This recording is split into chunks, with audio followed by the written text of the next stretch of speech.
Hey, hey, what's going on, everyone? I'm here. Just gonna have to take my word for it. Second, hold on.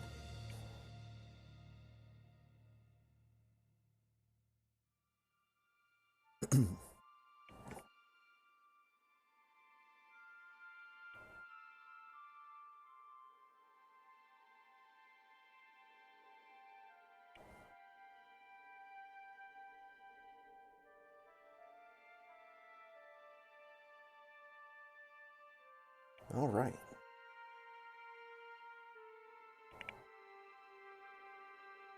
So, if anyone is unfamiliar,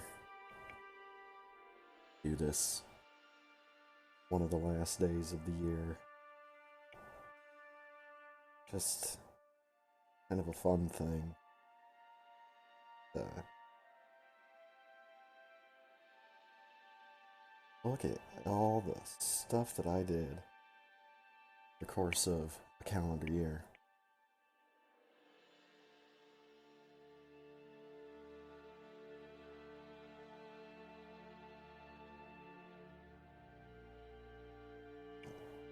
This one.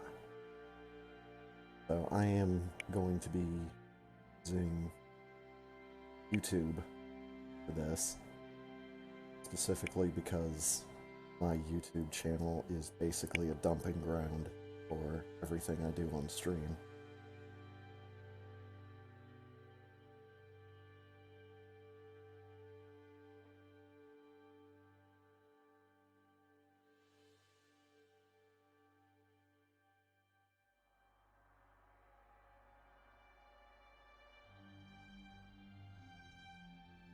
And my background music for the moment is Rainwave, but it's the OC Remix channel. I've never really been on that one, so decided to check it out, and I get a fucking 6-minute long Elder Scrolls Oblivion song, so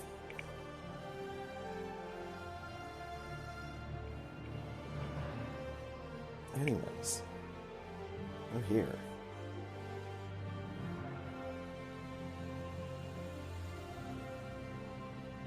Scroll down, you can see 2 hours of doing this crap last year. But we started off the year so right.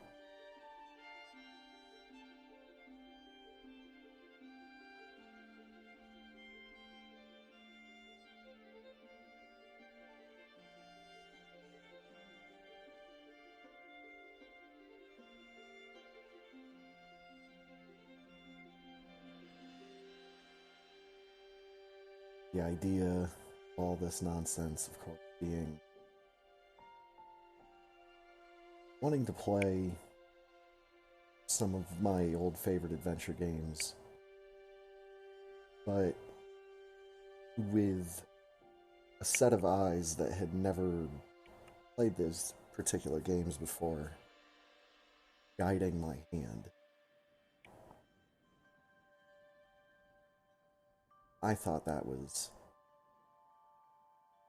a neat part of the whole honk and click.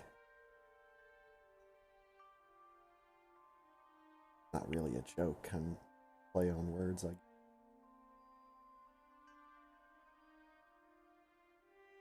And of course, our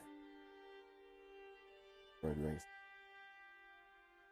And I had almost completely forgotten that Stardew Valley actually finished up early in 2021.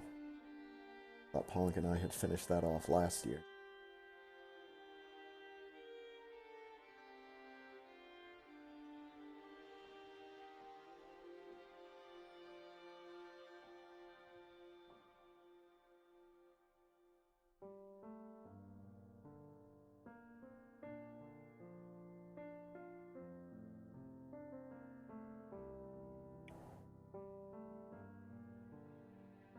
Oh my god, I accidentally clicked on, like, the best part.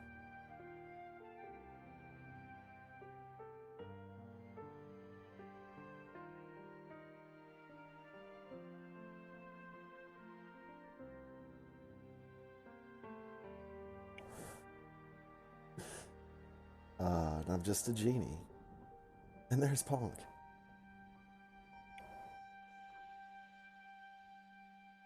And I'm just running in place.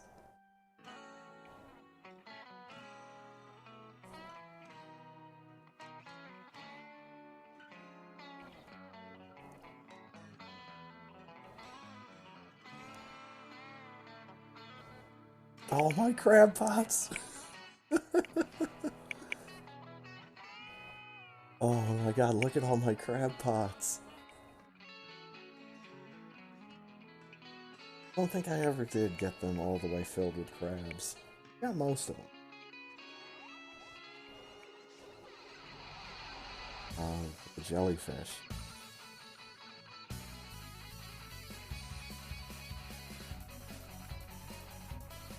Still not sure why Pollock gets to stand next to my wife while I get to stand behind her. Although I should find that. Anyways.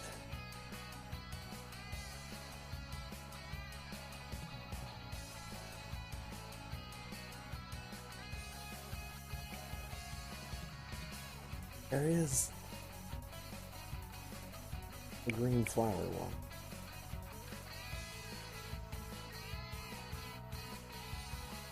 Oh man. I had a surprising amount of fun playing this game.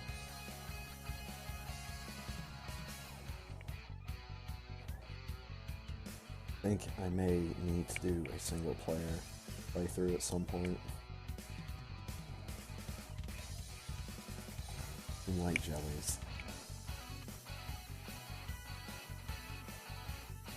Oh, and this one. Like,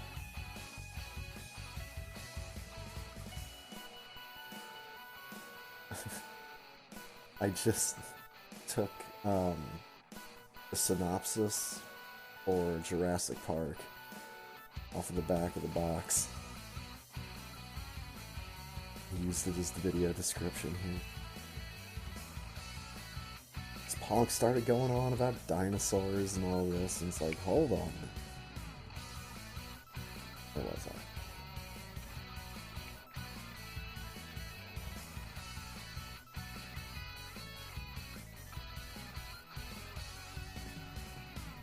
Yeah, there were a couple of days right at the beginning of the year here. Got to do a lot of Stardew. Of course, we're still in the swing of things with Super Metroid races. Friday.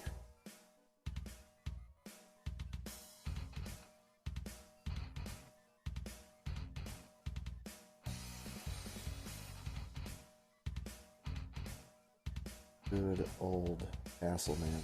Oh, with Bomberman 2 intro. Oh, that's right. See, this is why I do this.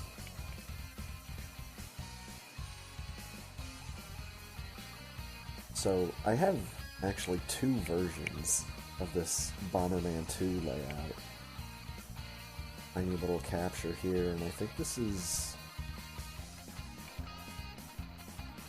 I think it's a Super Game Boy order.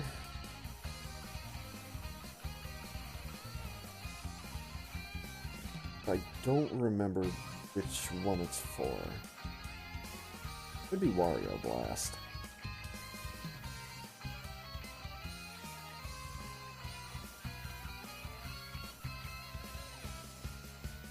Anyways, the one version of the layout where I can still, like, move around the logos, move around the Bombermen, move around the frame here.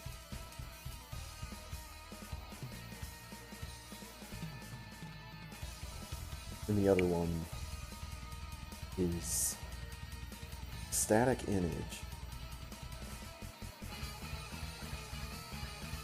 Except for the capture in the middle and the line of text, the second line of text by each of the bombers. So then I can just change that out to say, oh, this character's fighting for this character's fighting for that.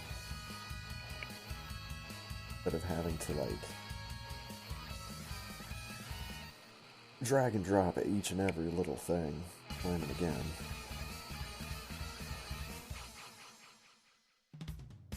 And there's not really any moving pieces in the layout, so...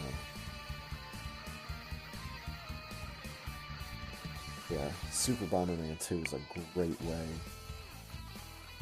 to assist in decision making.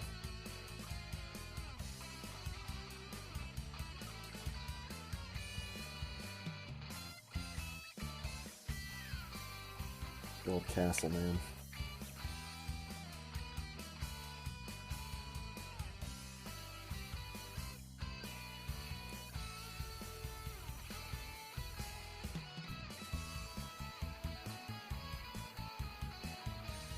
Of course. Rocco's Modern Life. Crossover with Link to the Past.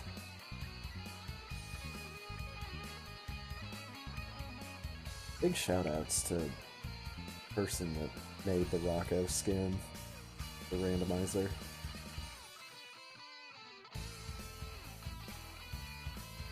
For whatever reason, use that excuse to go after goofy pictures like what we see on the bottom right. That was like one of the first ones that I found.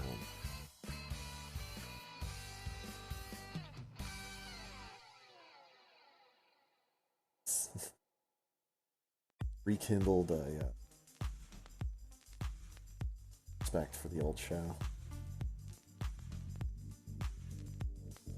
Ah, yes. And Punk and I get back to playing games that I hadn't played either.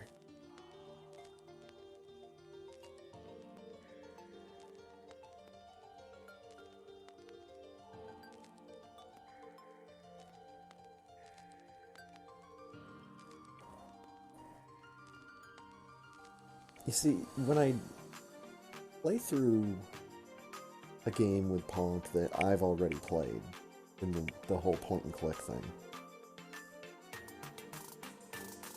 it's more like I'm just, in certain situations, I'm just waiting for him to get it.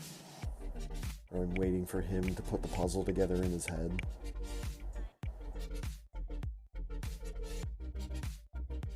And I definitely think it's more fun when we're both doing that at the same time. We're both trying to figure out what's going on.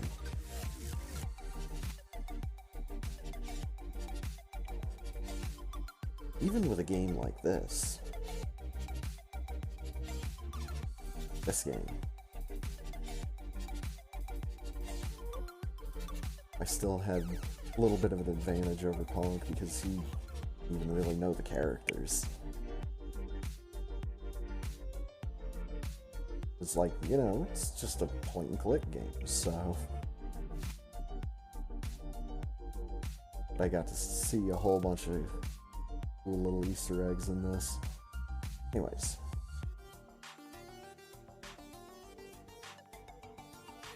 The Sir Lewis X is a big dummy part of Stardew Valley. Yeah, that's when... That's literally just a video of Poppy Rose and Stardew Valley noises. Nice.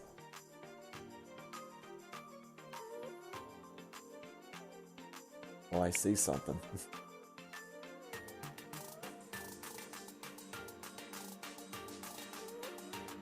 Just what the bat ordered. Yo, what's up, Real Work? Happy New Year's Eve, man.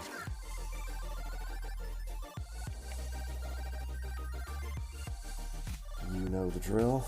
We're just going back in time. And the Rainwave channel that I'm on is OC Remix. They say that you shouldn't get, like, copyright notifications for any of the stuff. Figured, oh good, I won't have to mute my audio. That will be a subject later on. Oh my god, I'm a grandfather clock. That's why I couldn't understand what was going on with this sprite. I'm a fucking grandfather clock.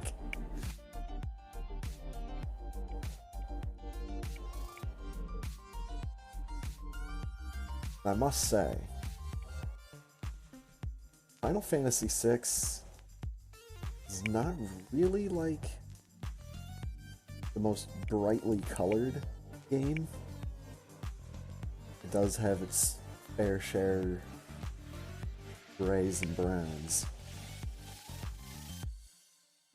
Guess that's one of the reasons why I decided to just explode color everywhere for the for the layout. Or at least one of my layout.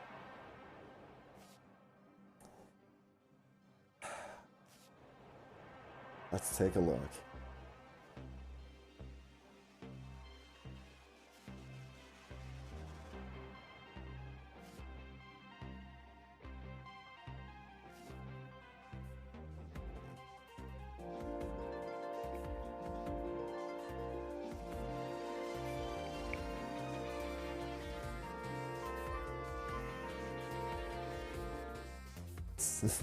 It's gonna start interfering way too much with the other audio.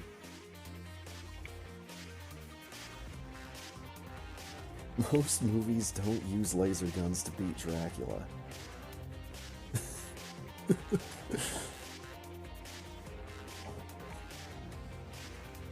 Good quote, even if it's from February.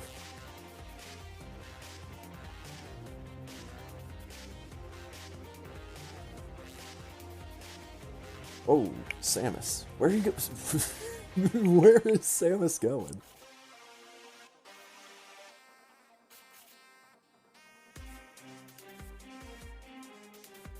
Conversation with a duck. Ah, damn it.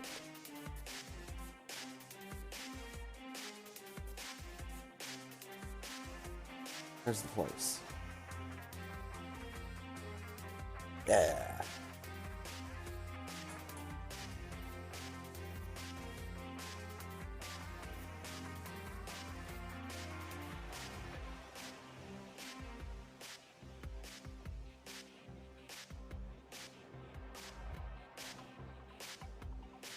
It's just weird how different the script is in this game between versions. Like, I guess this version and the one that I grew up with as a kid,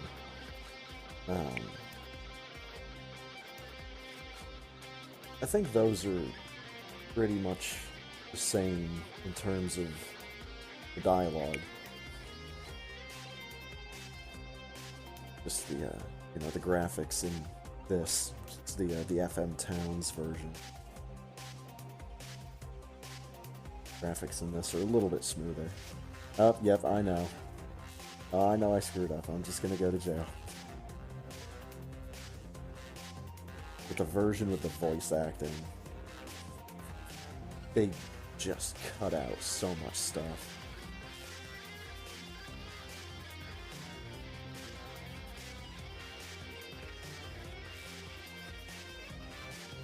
Gotta do the thing.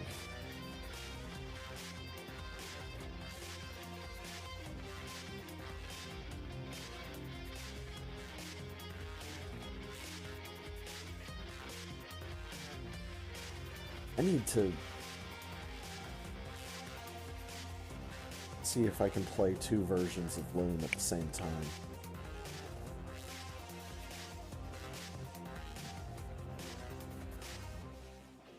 This would be This would be screwy as all hell.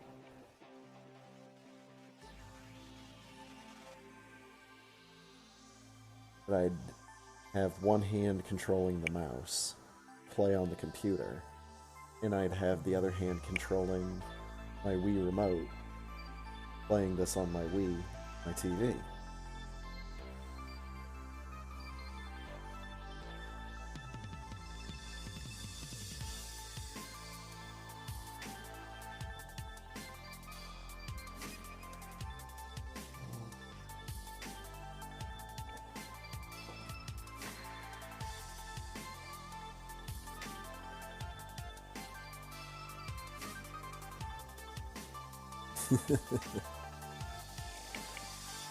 Yeah, Loom has to be the game that really got me interested in just bizarre, but not really necessarily cartoony video games. It's like strange shit. Because it is just like a normal and a fantasy game where you're controlling a wizard, but since everything isn't spells and magic and wizards, and it's about weaving and fabric and all that, that really puts a unique spin on it. Ah, yes. Good old Mario 3 randomizer.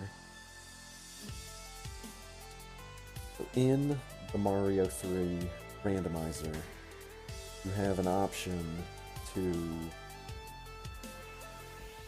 basically make Mario invincible. The only thing that will kill Mario is falling in a pit or Big Bertha.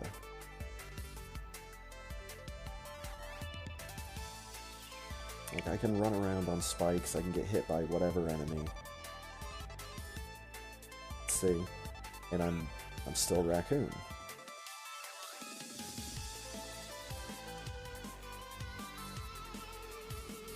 So this is one of the games that I usually just play off stream. Just because it's, well, because it's free as fuck and I'm bad at vanilla.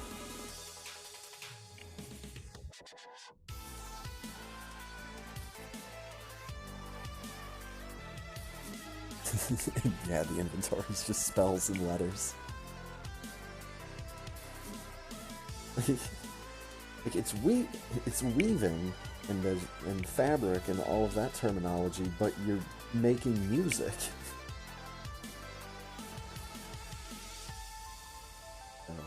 Mr. Brian Moriarty, I think, said in the credits the game was by him. The story of it or whatever. He was the big name in the credits. Yeah, had hell of an imagination.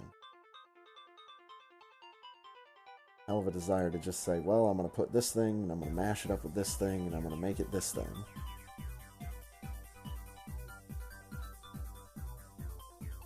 Oh, baby. That's right.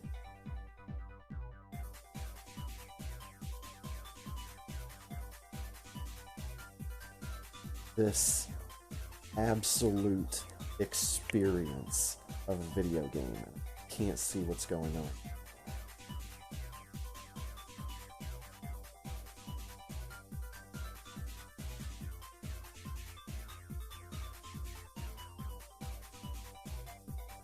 I can kind of see what's going on. Dude, this game is so good. Like, I'm gonna wait for a little while for Disaster Report 4 that's on Steam. I'm gonna wait for that to come down in price a bit. But that's the same series as Raw Danger. Known in least known in Japan as Disaster Report. But this, oh my god, I cannot say enough good things about Raw Danger. And I still need to go back and replay the Taxi Drivers chapter. I kinda just skipped that shit. I didn't realize you could.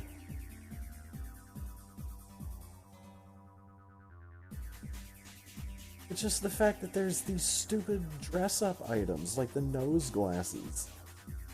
I can just wear them. Because why not? The city's flooding. Natural disaster. What does it matter if I'm wearing nose glasses? And am handcuffed.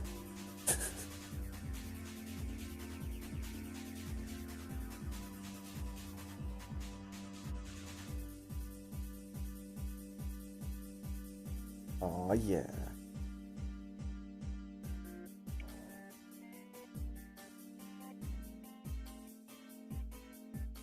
Hydra, Castle, Labyrinth.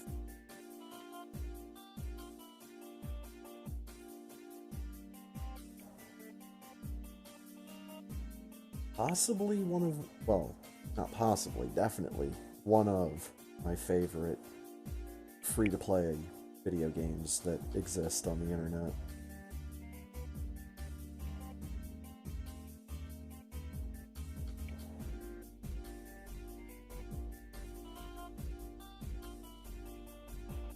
My dance shield protects me from others seeing me dance.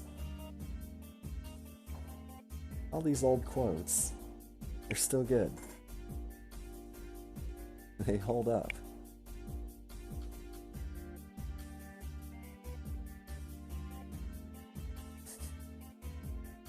Yeah, the nose glasses were the reason why the crazy police detective didn't actually kill me. All those times where he just straight up pointed guns at me.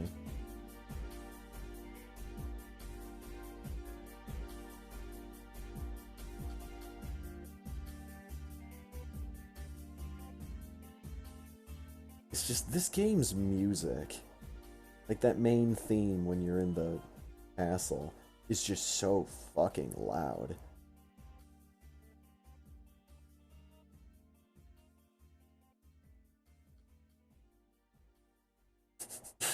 Looking at him dance, man.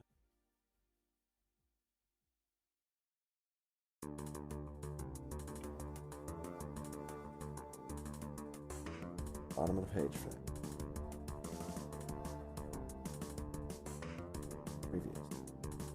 previously. Oh man, just so much stuff blew by.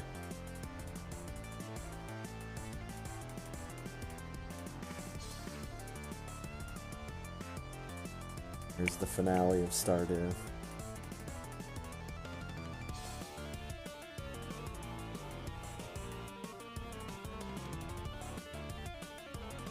Assuming that's the finale for Raw Danger. Usually when I put something like "we did it" in the description,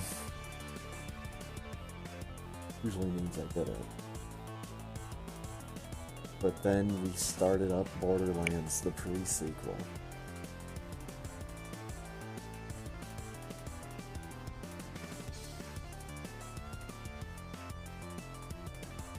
I remember just having lots of issues early on with this. Graphics and all that. Well, graphics and streaming. Windows.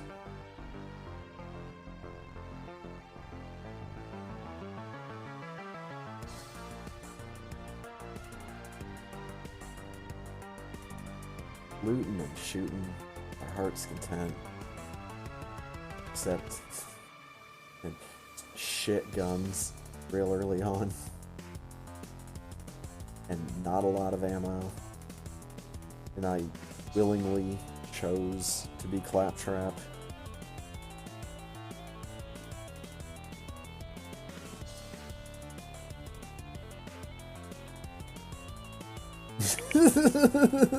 Nice. Gun exploded like a grenade when I threw it, And I reloaded. And I got the fight for your life off of it.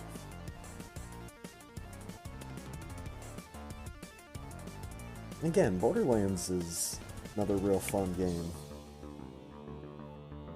The characters, the atmosphere, the settings.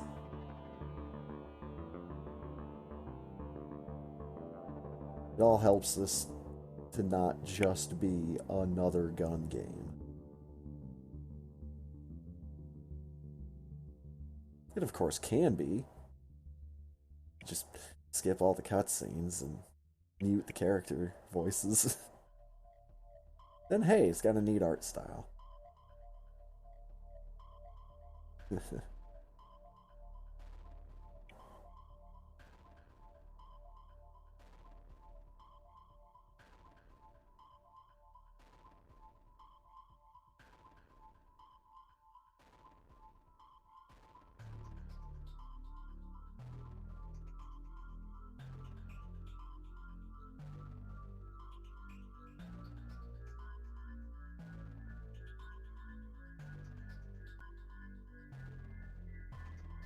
Stop trying to steal my stuff.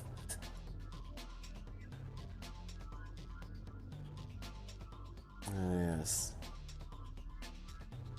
And then early on in the year, when I started thinking that I just wanted to get a whole bunch of games. Like, let me just real quickly find a whole bunch of games that I've never actually played before and see if I can beat them. Oh hey, you know what series of games I could do that with, or what genre of games I could do that with, is fighting games. I've known about a bunch of fighting games that I've never played.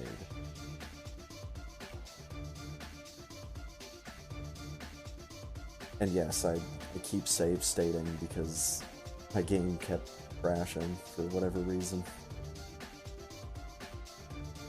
It's the Justice League fighting game on the SNES.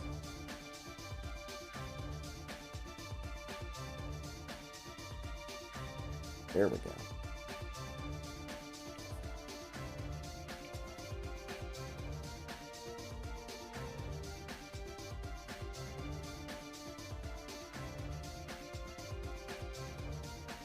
So I went with Green Arrow because I like the different kinds of arrow projectiles he uses. Other than that, he was more comfortable to use than the Flash. I tried to use Flash at first, and it was just like, nope.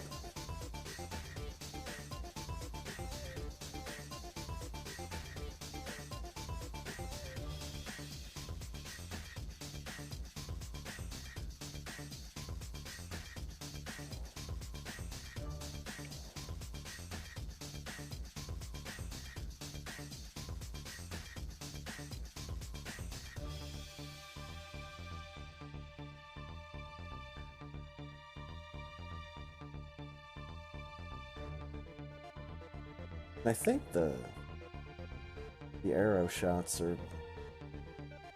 They might just be Hadouken inputs. Oh, and then there's that. Forgot about the big boy. Get fucked, Flash.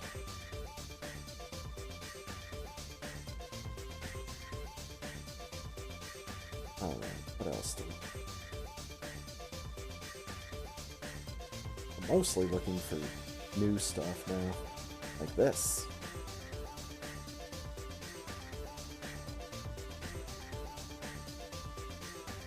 Time when I decided to share Valhalla. Honk. This game is so silly.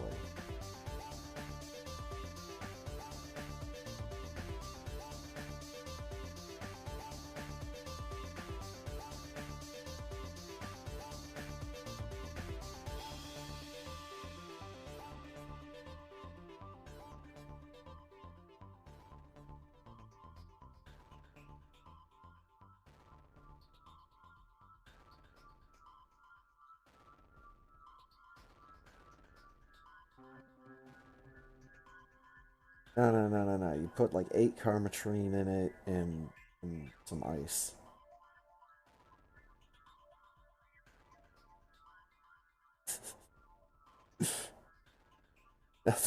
There is one drink that's literally like, yeah, 5 Karmatrine. And I just remember seeing someone play this and hearing the word Karmatrine a million times.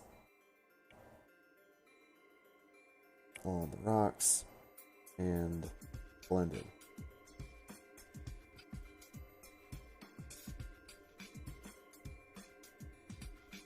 Blended.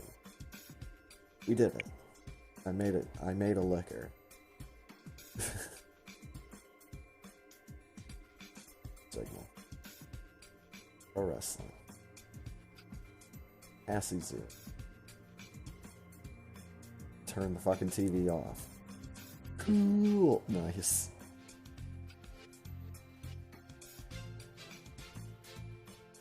It's a fun game. I may come back to it when I'm feeling more in the mood for visual novels. Ah, yes. There was that time that the law caught up to us.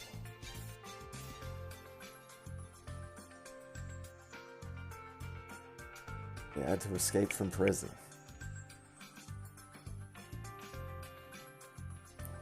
This was another one of those games where I definitely had a lot more fun with this game than I thought I would.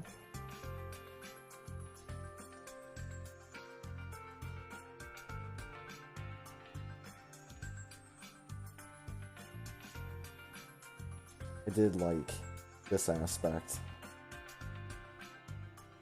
Like, obviously both players are playing and on screen at the same time. But, like one player's screen gets more of the focus.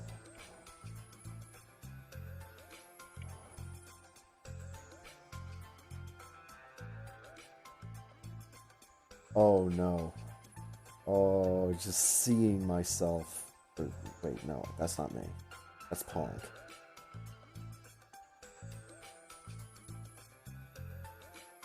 Yeah, the names are backwards on the stream. But that's just... I normally have it.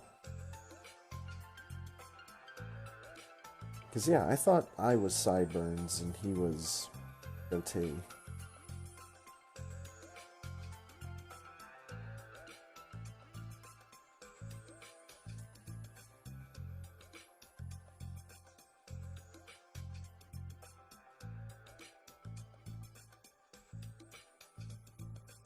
Yeah. Yeah, just seeing us trying to control this cart. I can remember it was just such a pain in the ass. Dude, A Way Out. That, again, a lot of fun with that one.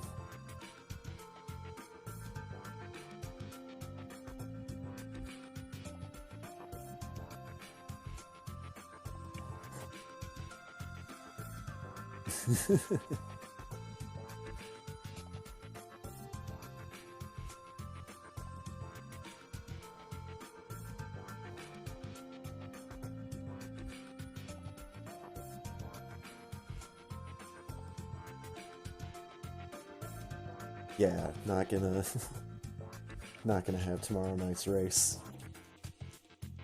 The recap video. That should be fun. If nothing else, it'll be Insane Firebat and myself ringing in the new year with some Super Metroid. Can't complain about that.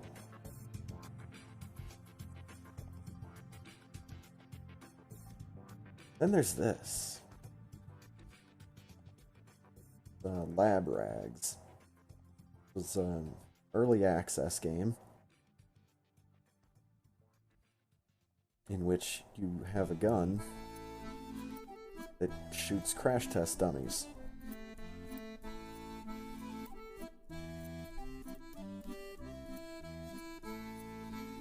Yep. And there's a fantastic Art Deco aesthetic to the game.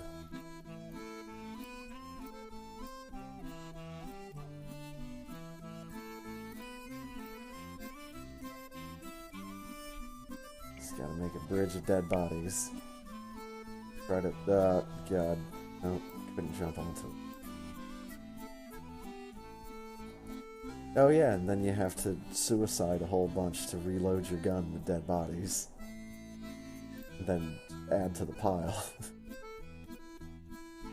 This was before I figured out that I could just jump on top of the guns. I see how I'm looking at them now.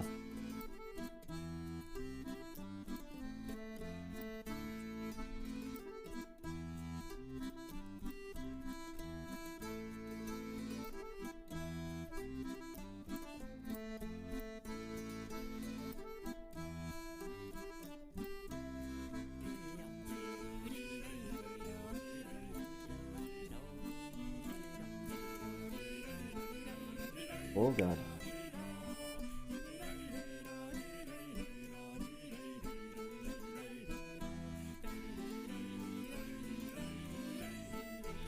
Oh, can we do it? Can we do it? This game's real silly. I hope it comes out of early access and we get the full version.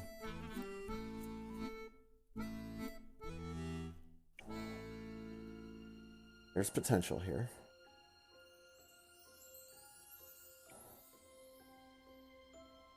And then I decided to make a list of games.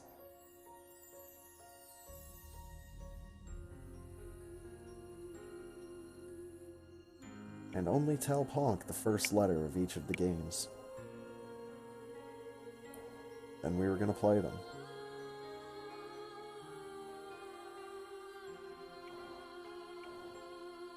This was the first one. Once I kind of figured this game out a little bit, definitely started having more fun with it, but it took a while.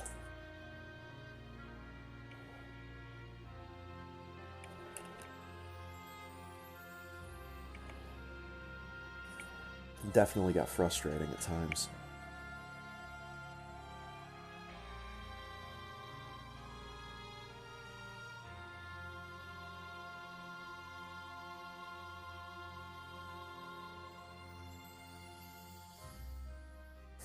Beat that guy's ass.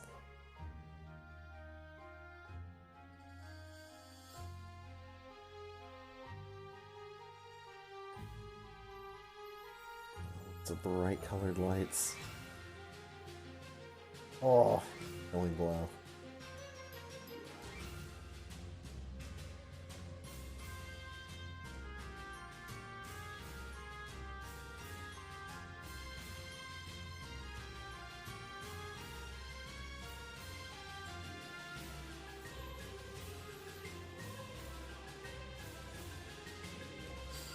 Oh yeah.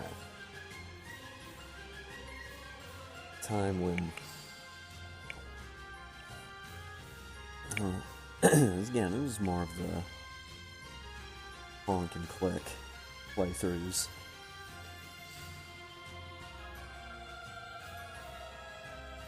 Of course, I'm familiar with these Sam and Max games.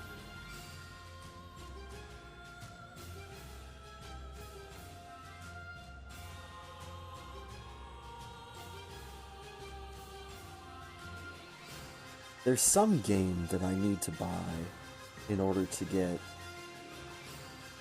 Season 1 here as a free DLC.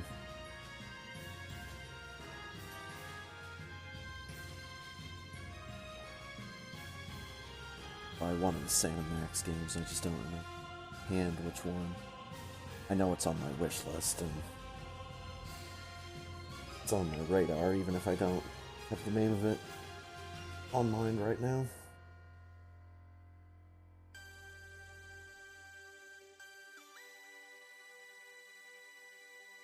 Recent Steam acquisitions. These are always good for the highlight.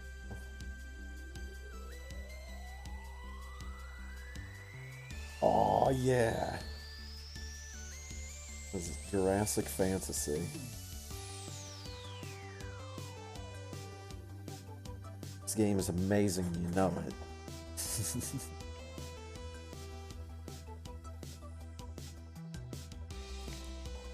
Yeah, one of these days I am gonna need to review my review videos.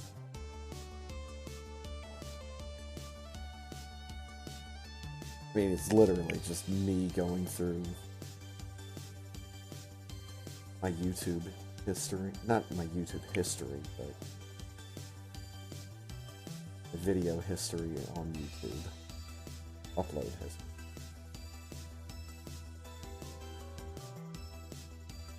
But yeah, the attack magic in this game is so good. It's just that giant ball. Kill him! Kill him with beach balls.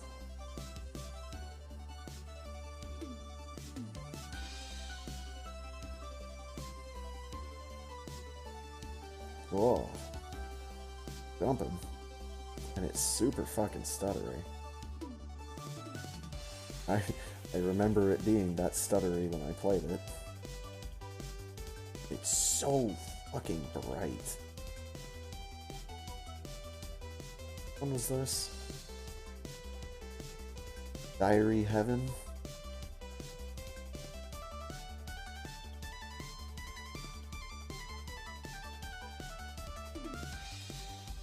No, I didn't want to...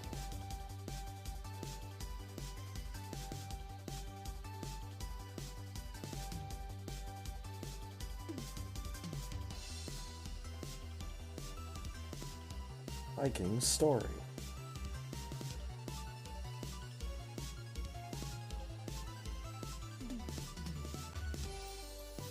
I actually, like, beat this.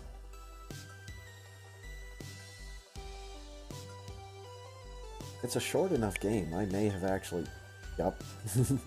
I may have actually beaten it on my first playthrough.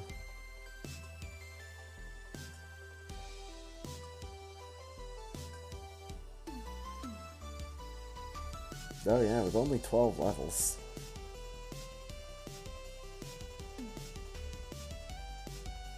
Definitely would have beaten that. Oh god, this. This, I remember, controlled like complete ass.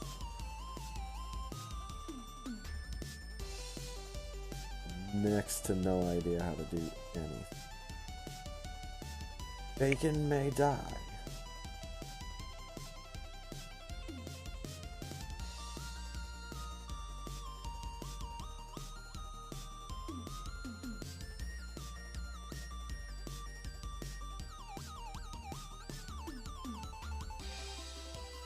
Huh. Oh god, I have a plane now. That's the way to use a plane.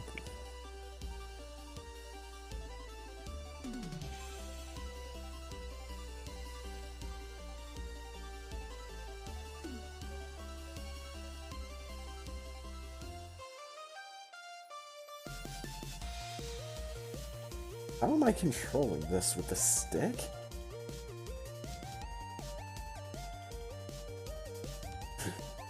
I may have to play this again. This looks silly.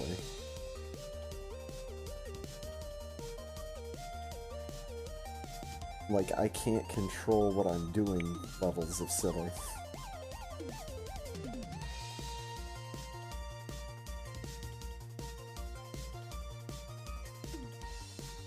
Ah, yes. Chicken schmop.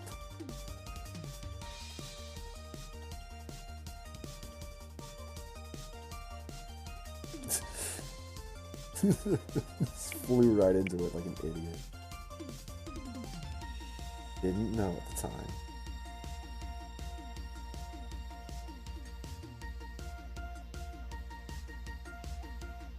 Another game that I should play again at some point.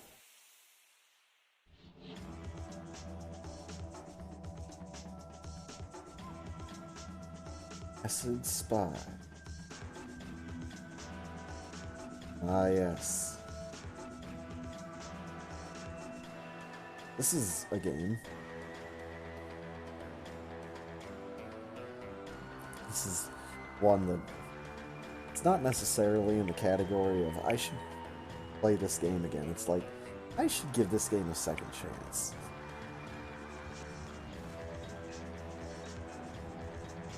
And if I still am not really like that keen on it, then you know what? I can just keep it uninstalled. It's got a really neat look, but sometimes I'm just not sure how you're supposed to approach certain situations.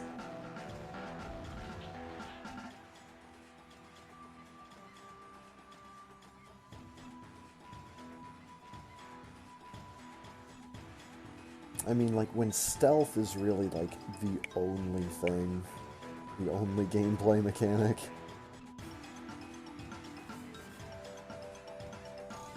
I don't know. Like a bit more variety.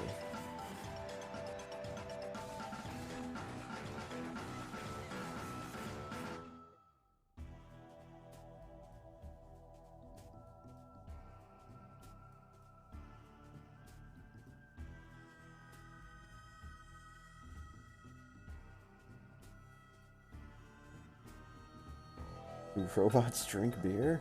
In any case, you won't get a beer. Bar is closed.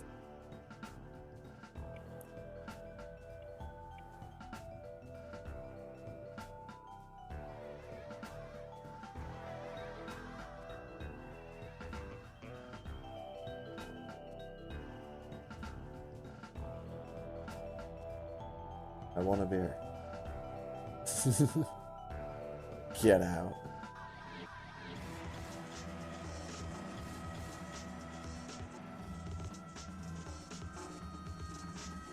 Wacky art style. What the hell is this one?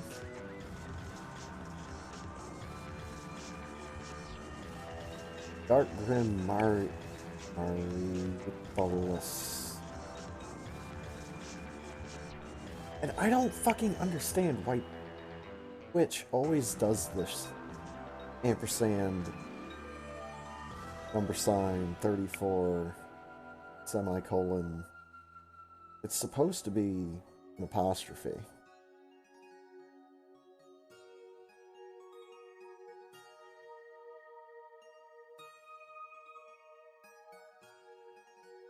What's this? Hacksaw. That's right.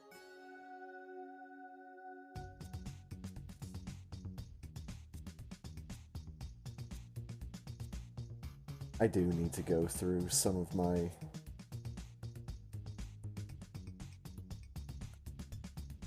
I wouldn't even call these Metroidvanias. They're fucking Metroid clones. Ain't nothing Vania about this.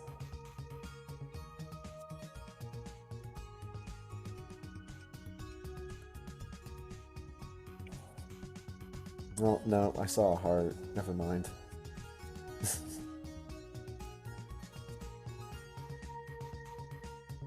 Teleports are very useful.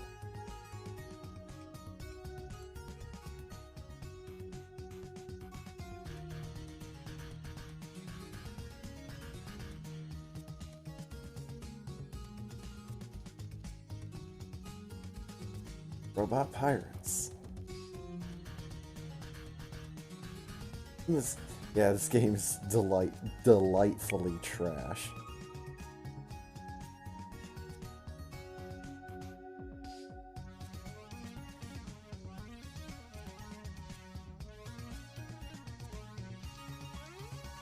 No, this looks like someone playing around with game-making software.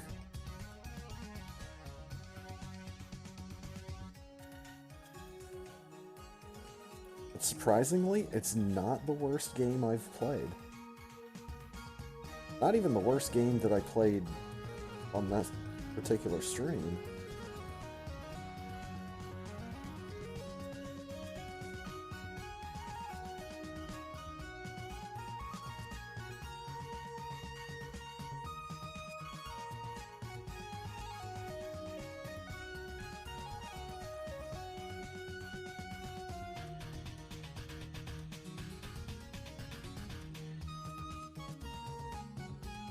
This was one more dungeon, I think.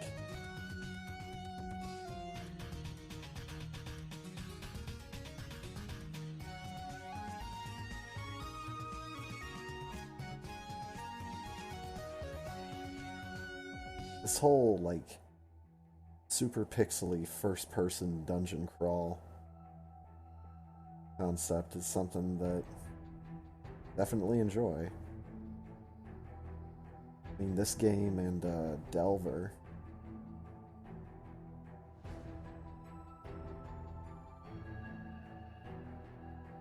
I'd rather go for these kind of games than 1.5 million shitty Doom clones that are out there.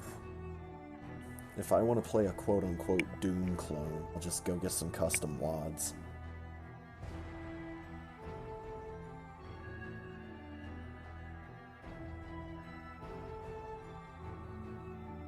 Can't believe the bat got stuck in the web. That's such a cool little thing.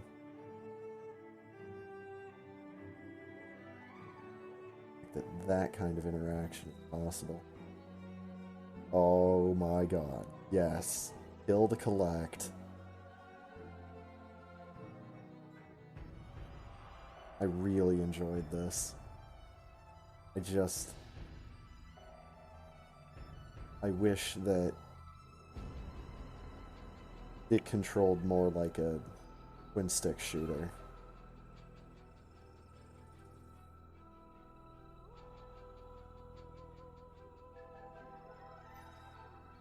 But yeah, just about everything in this game is something that I like. And the big boy robot, it's just so much fun.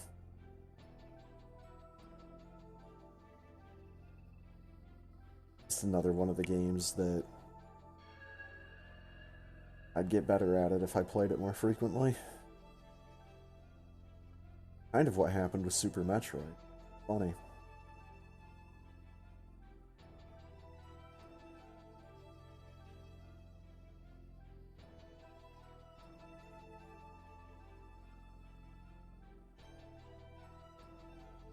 Good.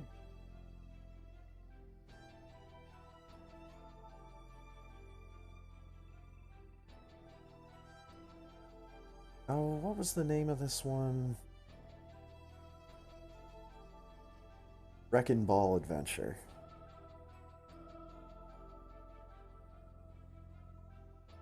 Yeah, this game's cool. It's got remote play as well.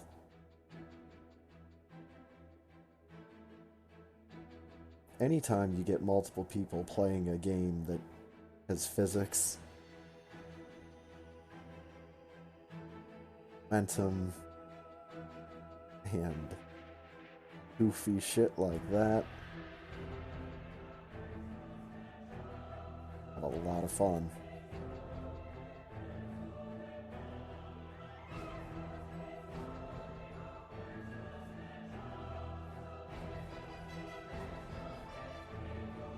Can't get over the wall.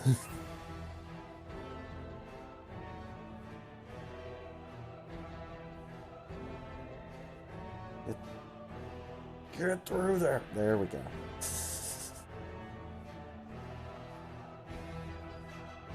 My boxes.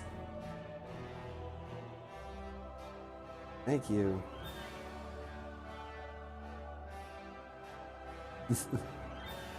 Whee!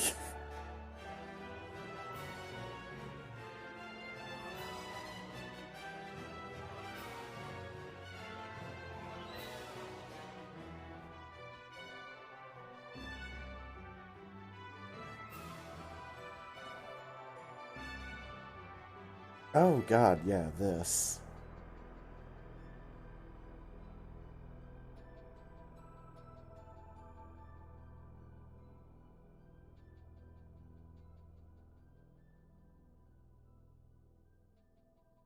there is something about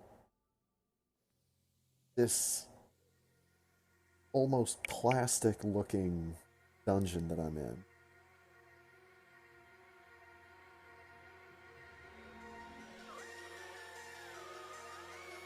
But yeah, this game was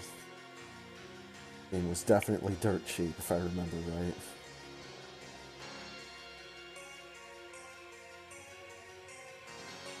But then this one, Violet Cycle.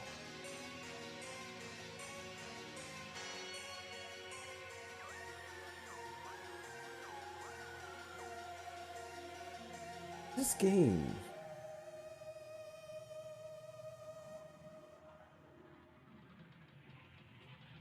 I don't know, I wish it controlled better. I wish its controls made more sense. Maybe I need to give it like a concentrated playthrough. And like actually read the tutorials. Pay attention to the tutorials, you know. Try to learn how to play the game by having the game tell me how to play the game.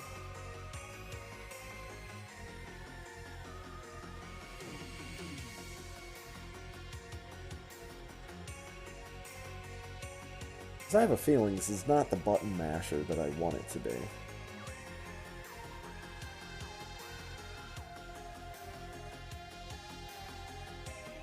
But the visual style of this game is just so unique.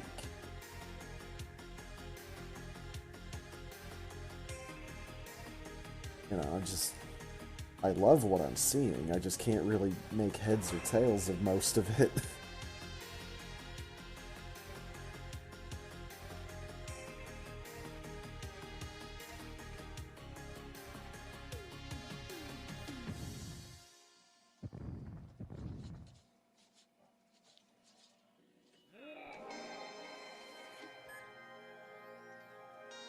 Violet Cycle.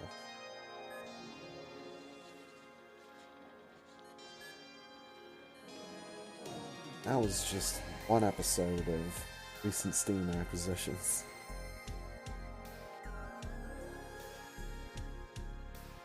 Seeing more stuff with Ponk though. This is another one where I don't think we really knew what we were doing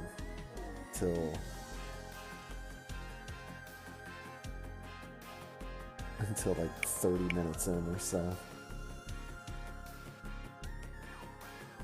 And I was like, oh yeah, let's just put the game in German. I can't understand shit. I did that to the cage that the lady was in.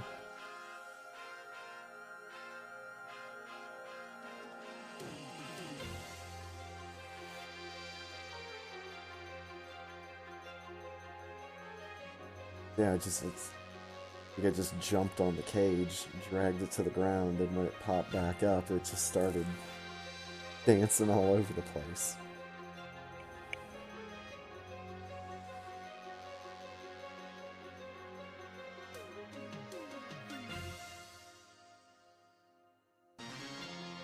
I had a flamethrower.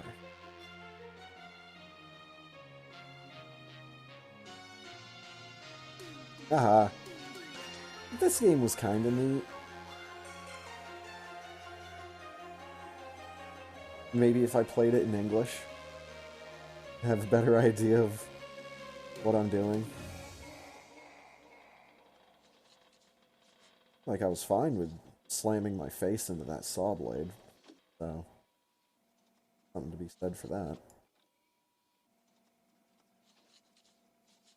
But then Pollock and I started up Monaco. There was definitely a period of time, as you're seeing in the video list, where I really did not do much. Like, I'd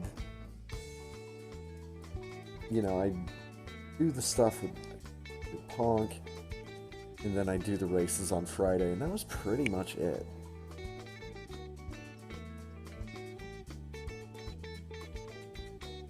Obviously, as his priorities begin to change,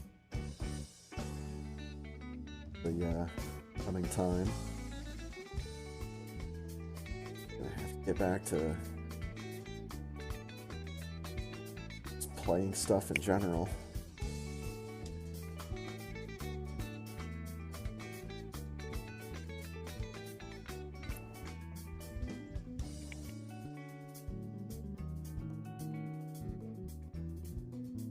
Some actual gameplay here. Here we go. Monaco was a lot of dumb fun. Going on heists, doing robberies, trying to figure out which character I like, finally settling on the hacker. Because, like, all I need as the hacker is just like one of these little wall outlets, and then just I can shut down security in like half of the building that we're in, or mess with the lights, or turn on alarms in different areas than the one we're in. But I remember hearing about this game. Had to have been in a Game Informer magazine fucking years ago.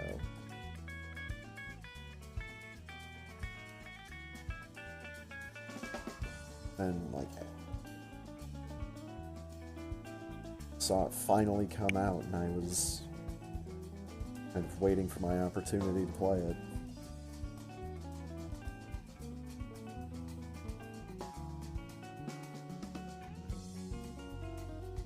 Definitely one of those games that, as I'm sitting here looking at it, it's maybe not as much fun to look at as it is to play.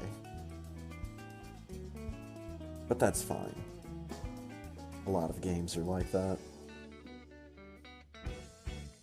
That's how I feel about FTL. That's why I haven't played it yet.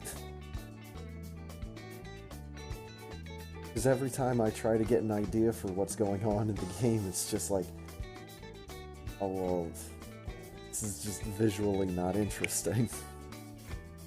Watching someone else do this with no context of what's going on.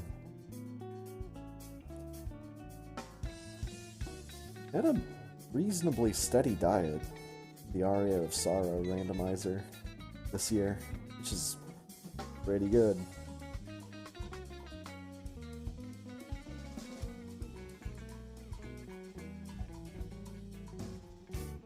Like, I don't know, having a particular day of the week set aside for me to play a particular video game seems like that's a bit much.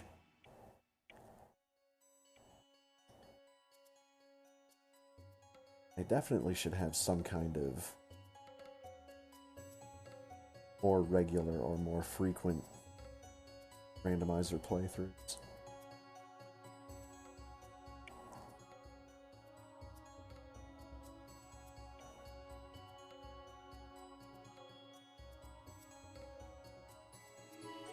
Ah, yes.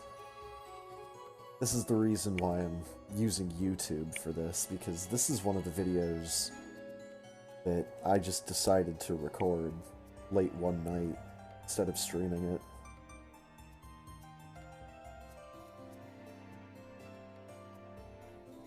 Every once in a while, you get a little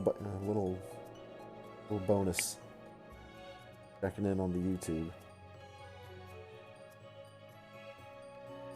That owl.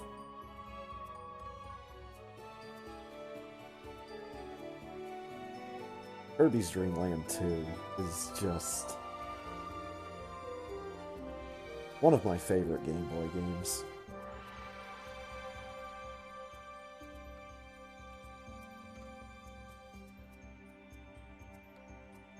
The Kirby games in general. I know I haven't played a bunch of the new ones, but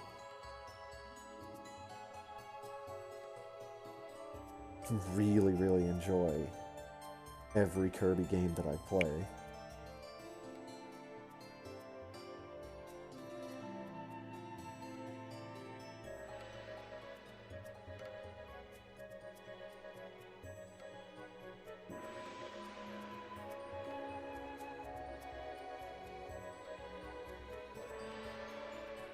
Six, Sorrow, Sam and Max with Punk, the Reality 2.0 episode. So, like I was telling Punk at the time, when I first started watching stuff really regularly on YouTube, like fucking 11 years ago or whatever,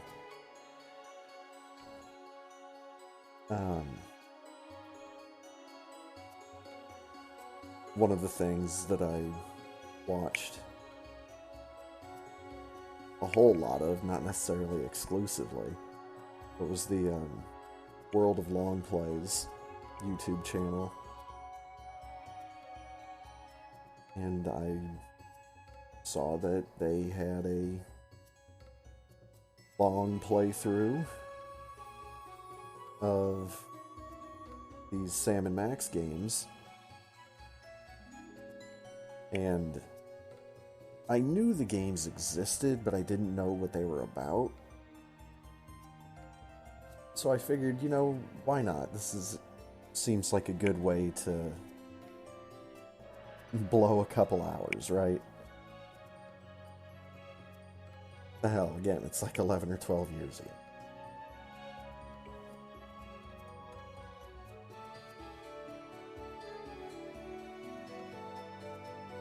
But then to have that kind of come full circle, where now I'm, you know, showing it to someone else, but they at least have the context of what's going on in this wacky world a little bit more than I did when I first watched this. Because out of all the episodes, this one, Reality 2.0, was the first one that I watched. So I didn't understand why Sam was referencing Max as the president. It was something that happened in chapter before this one. And there was just like a lot of things going on that I didn't really like get the reference to. There's like a couple things here and there throughout this particular chapter. Or at the time, again, I was like, no idea what they're talking about, but then I got the context later on when I watched the other videos. All we have to do is destroy the internet and all our problems are solved.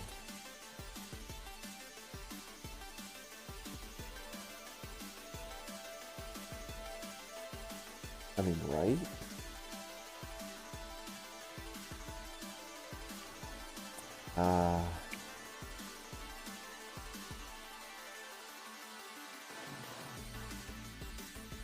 And I have to get to something that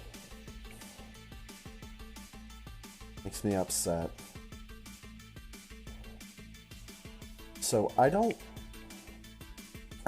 know what is going on with this particular mod pack for Minecraft, but it is just fucking problems. I started having that issue with it where it's in like post initialization during startup and it just freezes because it can't get over the fact that some fucking block is not a block.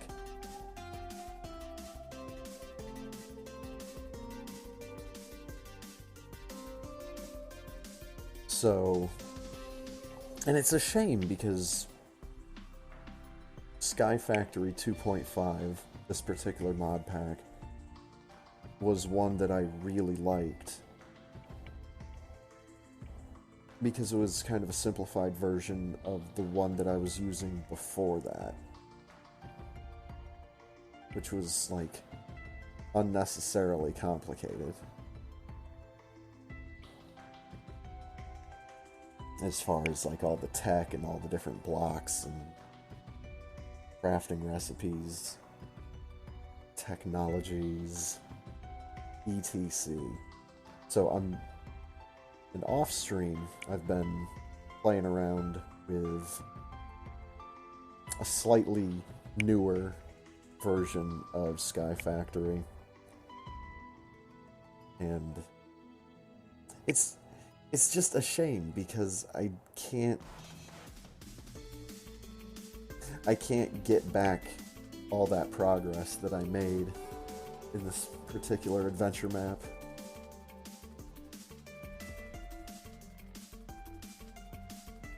And I did get some progress in this adventure map, not a whole lot.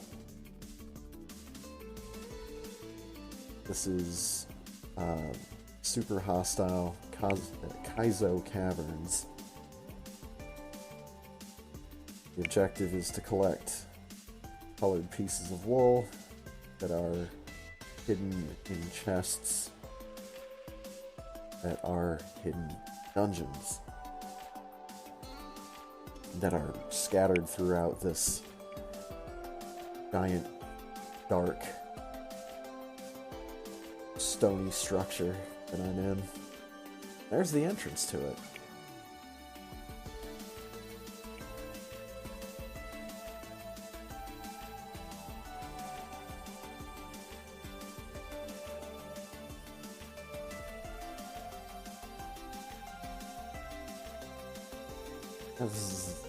This is the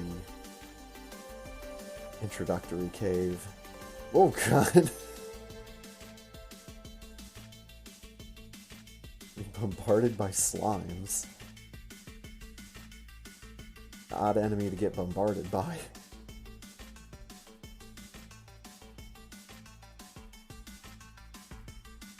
But yeah, the startup of this particular adventure map is just, it's brutal if you're not fast, or if you die at some point before you get a chance to reset your spawn, so you have to start back at the beginning. The more monsters that are in this introductory area, obviously worse. You would hope for less monsters in the area. I fell all the way down. But yeah, I'm just not going to be able to get back the progress in this version of the map.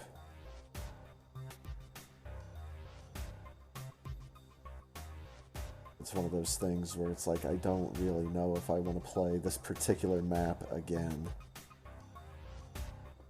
Or if I want to play one of the other ones. Because there's a handful of super hostile maps. I think I've beaten most of them, though. I mean, I've beaten Kaizo as well, but I wanted to do it on stream.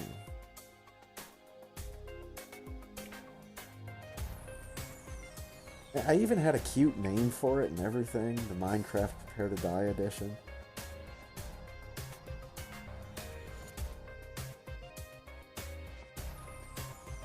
Yep, and right there is when seeing if I fix things only to discover new problems.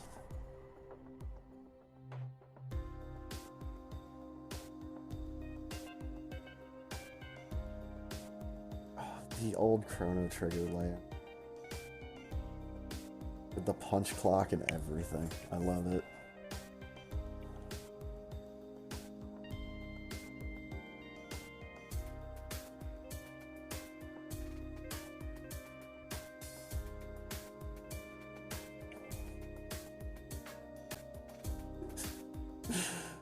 The rewritten dialogue. CT Devolution. Just classic.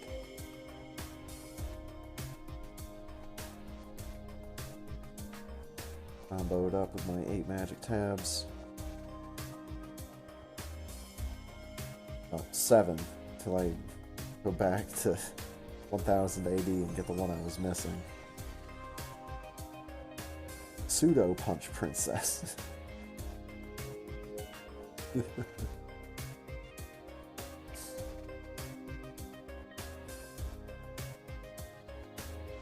Oh yeah. Go back and watch a little bit of this.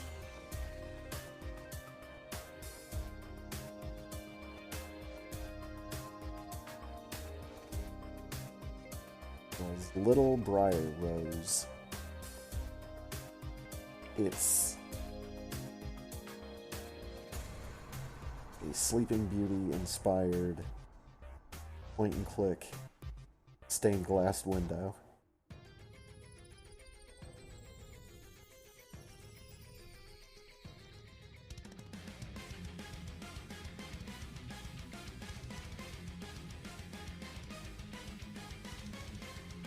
Now see, when you hear someone say something like, I bought the game because of the graphics, you know, that's, like, I could see someone saying that for, like, Doom Eternal. Oh, I bought the game because the graphics look so good. When I say I bought a video game because the graphics look so good, it's because it looks like this. Or it's because it looks so different and so unique that it's like I've never seen anything quite like it.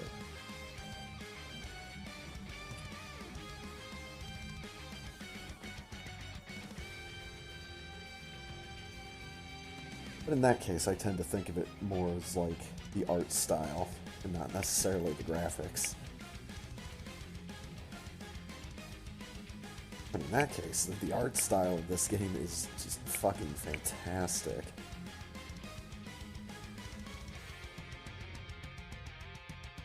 And having Ponk there to kind of think things through with me was nice.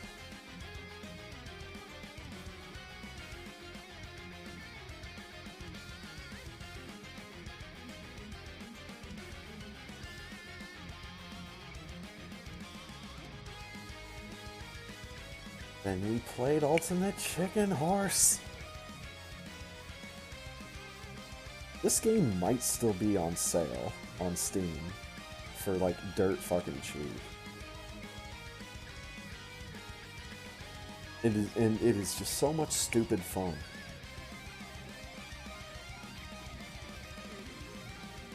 You don't even have to do like this party mode. You can do a creative mode where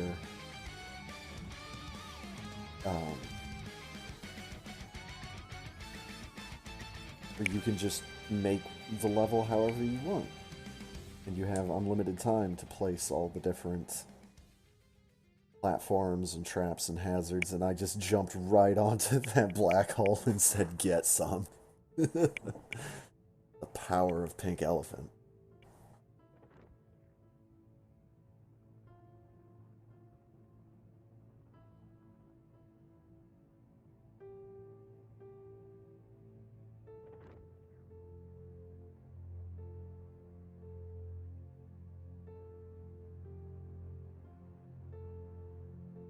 Oh boy. What are we... What? Where am I going with that? You put that down, mister.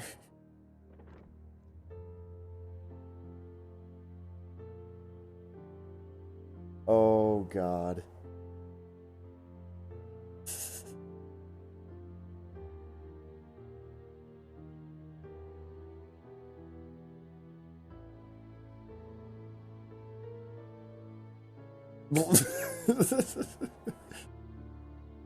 The object is to make the level unbeatable for the other person. but in doing so, you might just plain make the level unbeatable.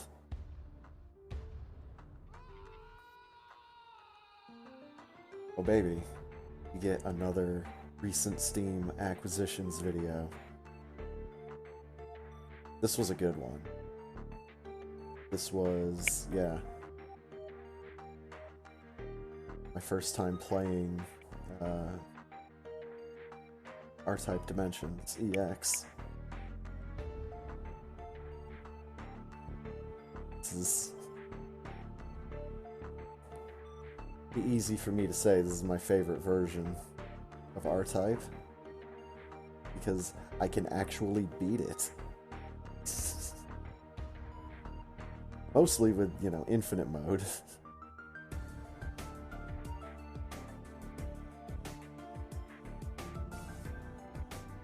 Like, you know, I could probably beat the actual arcade version of this game.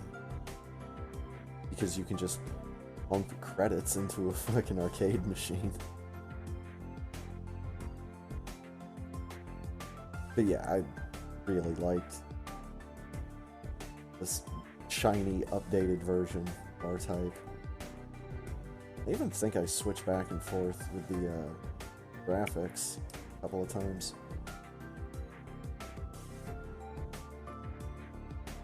But when I think of, like, a 3D remake, especially of, like, the old 16-bit games, I usually think of something that would graphically look like this.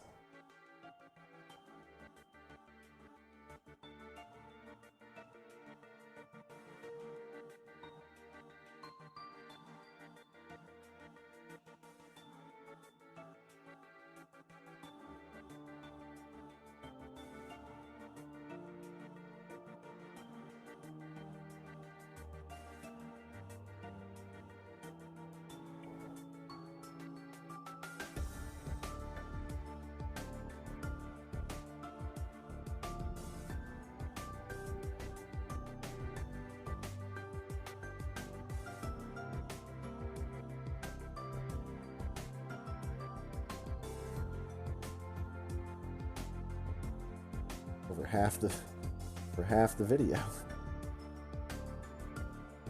Oh, but then Geometry Wars 3. Pacifism.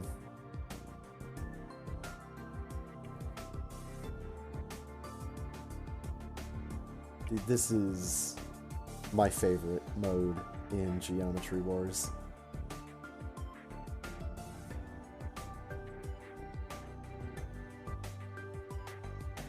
Hanging out with one of my friends years and years and years ago, playing Geometry Wars 2,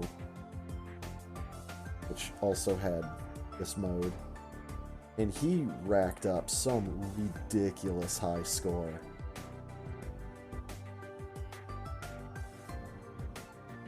And I'm just sitting there in, like, stunned silence the whole time. Like, dude, I didn't want to say anything the whole time, but, like, holy shit.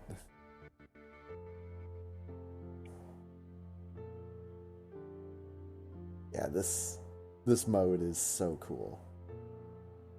Because you're just running away from these pursuing shapes, you know, these little enemies that are chasing you around.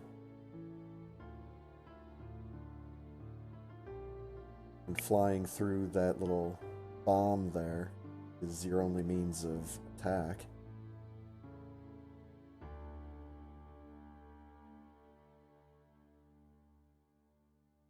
To be fair, though, it's just like the one enemy type. They don't change stuff up. As in the classic version of the game, you get a gun. Shoot. Whereas this, you're just trying to run around and get all these little multiplier diamonds. Explode as many of these idiots as possible unless you get stuck against a wall.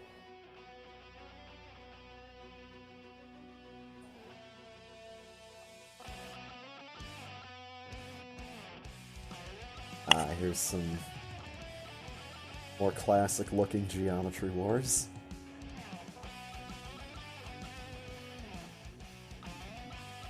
Shooting shit everywhere.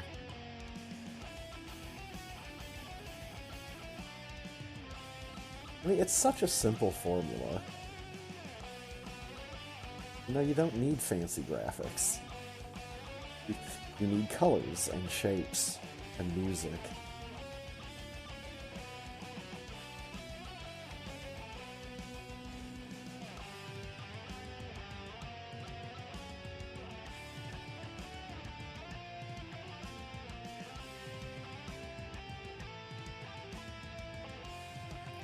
Anything after this? Oh! Hell yeah. Lemuri. Murray.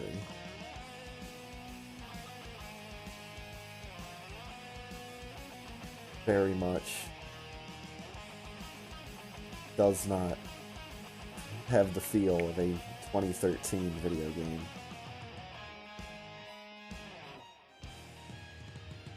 Go back in time a couple decades. It has the look, the feel, and the sound of one of the classic Apogee era shoot-'em-ups, like the original Duke Nukem.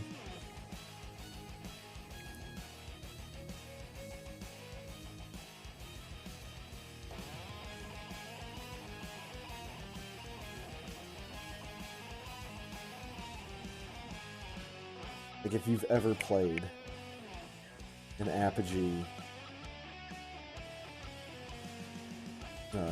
run and gun game, then I'm sure you can hear the sound effects.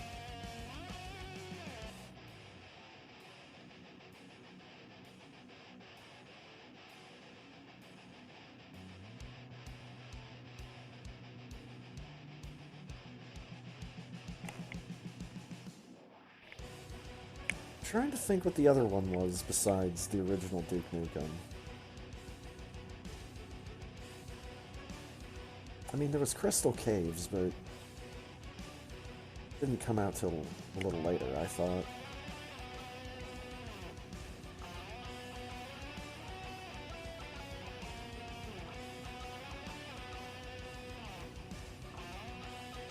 Well, there were a couple of them, but anyways.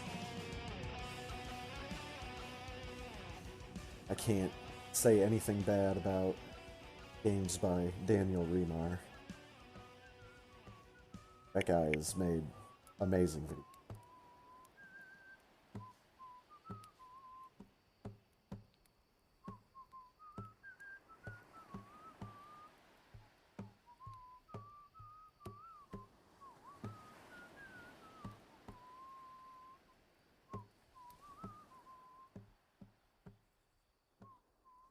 Oh, and then I played a little Iconoclasts, that's right.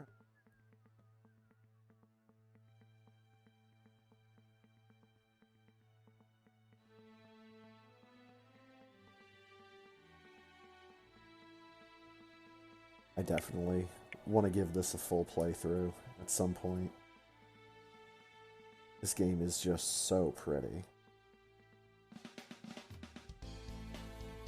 And from what I remember, it controls pretty good. The wrench mechanic I'd probably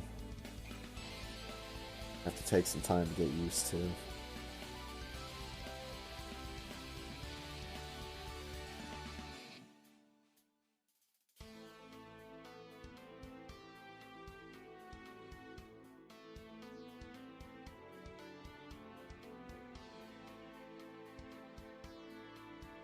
After this.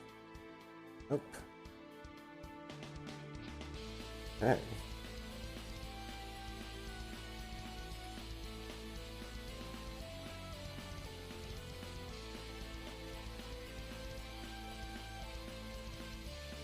Oh, I see it. We're getting there.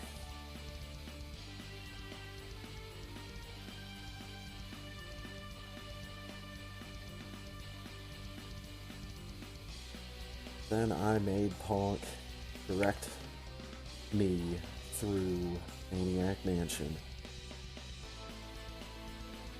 I had not played like this deep into Maniac Mansion in so long. So I normally just speedrun the NES version. And that's it.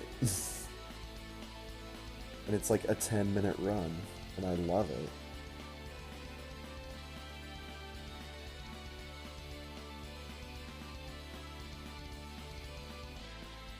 But Maniac Mansion is always fun to go through.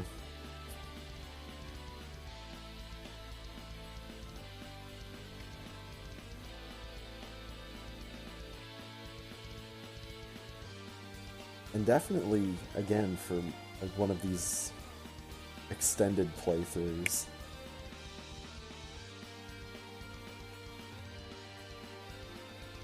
Or like if I was trying to go through and get a particular ending without looking up how to do it.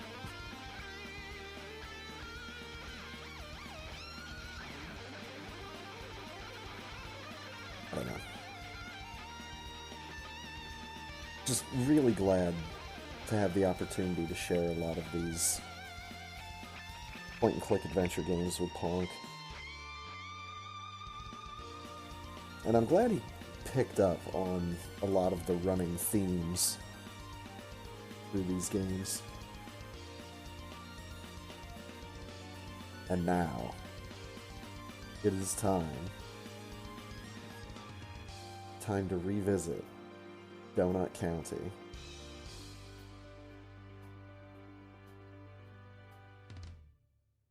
And of course, thanks once again to Real Work for gifting me this game.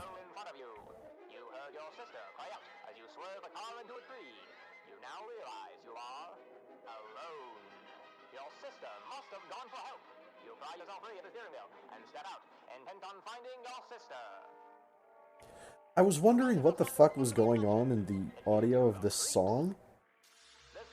It's the introduction to...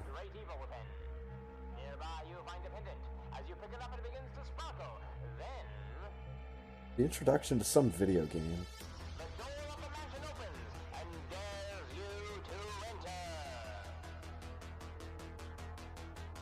Is that the beginning text from Uninvited?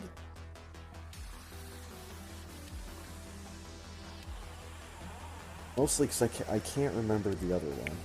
There was Shadowgate, Uninvited, and another one that was like a detective. Anyways, enough about that. Donut County. Holy shit. This is just one of those, like, I instantly love it.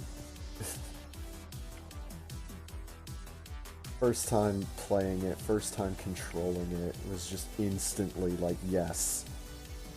Yes, I know what is going on in this game. I can do this.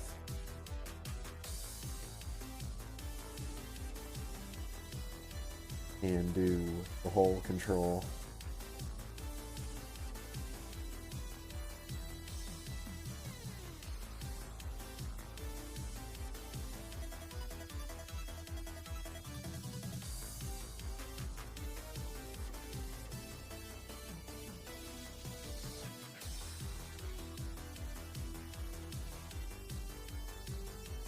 I think this was one of the rare cases where I knew I was going to have a lot of fun with this game.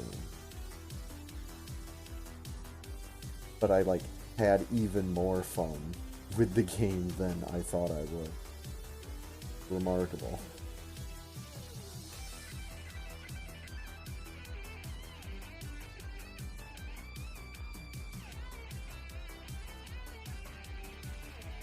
Kaboom!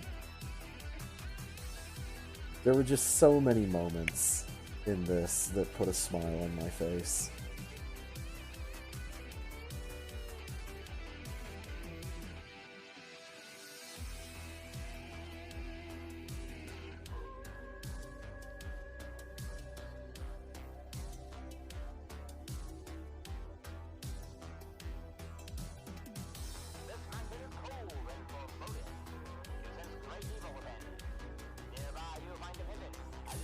Oh, the other game I was thinking of that is in the same series as Uninvited and Shadowgate was Deja Vu.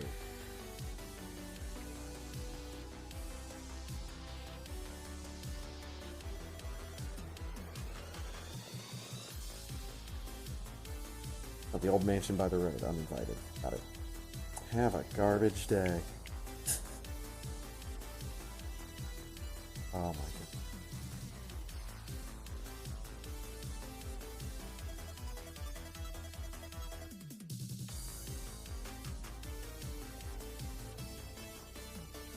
Balloon pup floating away.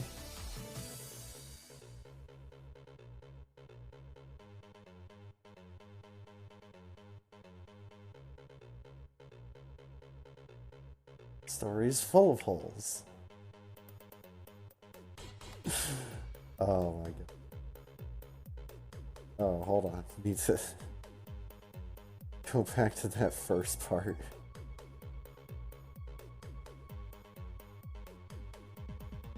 The most important part of the game.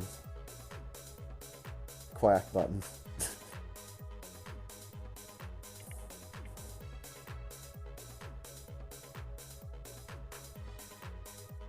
Like, why isn't this a standard thing amongst cell phones and texting services? You should just have a duck button so that you can quack at whoever you're talking to. I am dead. I've died. Quack, quack. Why are you dead? Quack.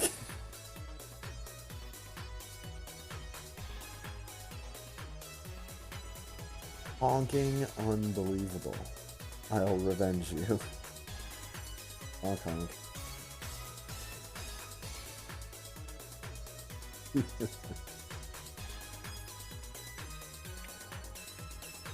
Ah yes. Finishing up my full of cheats playthrough. Fallout 3. Finally, after all these years. Yeah, this is 4th of July, too. Okay. Good. Appropriate.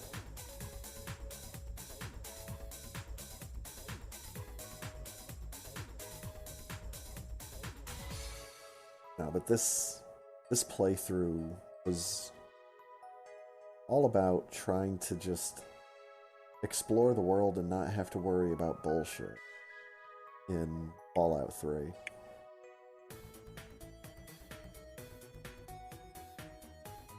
Because I think I've already done... Well, I know I've already played through New Vegas. I'm pretty sure I've also done a playthrough where I was more focused on the lore.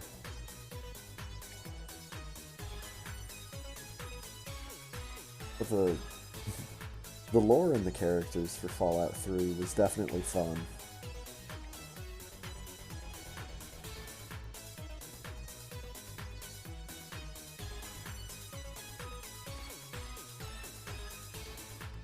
I definitely understand why people at the time were all about this game.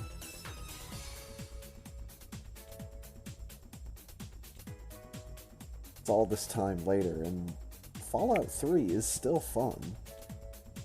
You have to know that you're playing an older video game that is not as graphically or mechanically as advanced as something that would have been from earlier this year, let's say.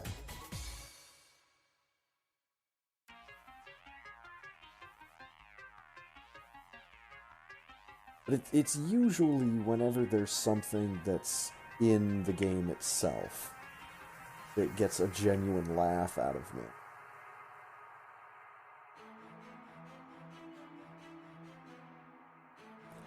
Like, not necessarily the game being screwy. You know, like a piece of, like a bit of character dialogue, or something written in a book somewhere. If something like that gets honest-to-God laugh out of me, then I definitely start viewing the game differently.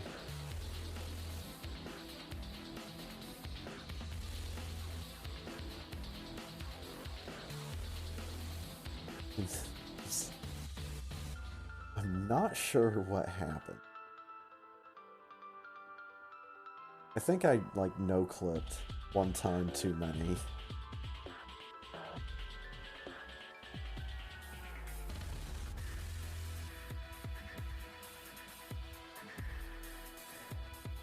But we got through it.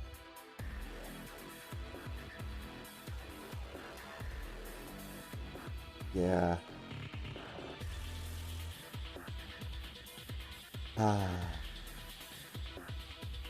Taking a look back at Snake Pass. Doing that stupid wiggle climb that I figured out.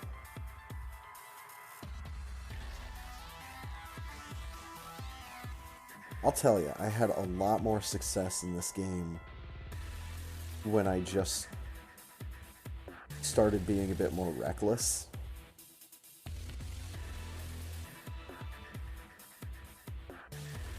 Like, if I tried to do things slowly, like this, it wouldn't always work out the way that I thought they would. But if I kind of just went with reckless abandon, more often than not, things just, like, tended to work out.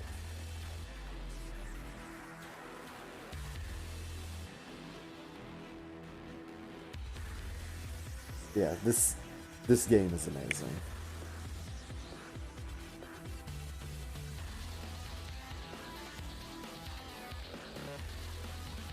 I almost feel like this is a game that makes you use parts of your brain that you wouldn't normally use.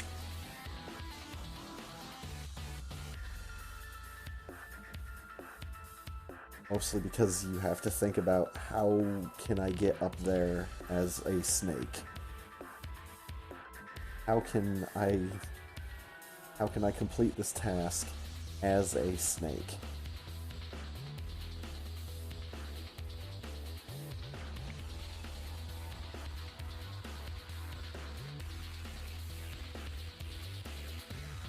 But yeah, big thumbs up for Snake Pass.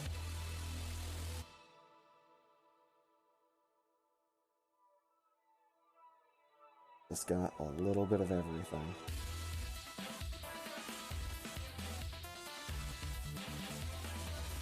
And then I played Guerrilla War. Oh, and I see I see Jonathan Majors as Kang the Conqueror behind my chat, so this is when Loki was getting everyone's attention.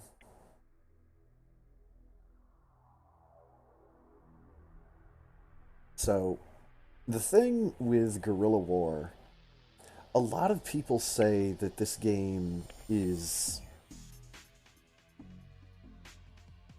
Well, maybe I shouldn't say that a lot of people say, but I've heard it said in the past that this game is ridiculously fast, and the sprite flickering, and stuff like that. You know, it's just a really fast and intense game. And I've always been like, I mean, you know, I came up on this, so yeah, it's kind of fast, yeah, it's kind of crazy, but you know, that's what this kind of game is, right? And then I see Akari Warriors, and it's like, oh, you sorry fools, you've all done this backwards. If you've played Akari Warriors before you played Guerrilla War, then yeah, Guerrilla War is way too fucking fast. But if you played Guerrilla War before you played Akari Warriors, then Akari Warriors is way too fucking slow. But they're basically the same kind of game. It's kind of a top-down, wartime, shoot-'em-up game. But as mentioned, Akari Warriors does not move as fast as Guerrilla War.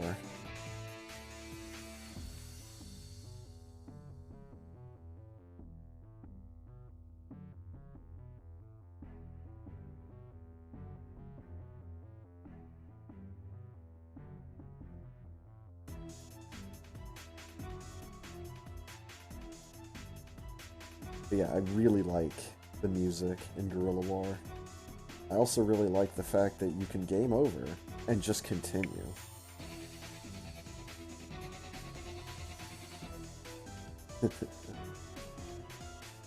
Killed by question marks in Kokorone.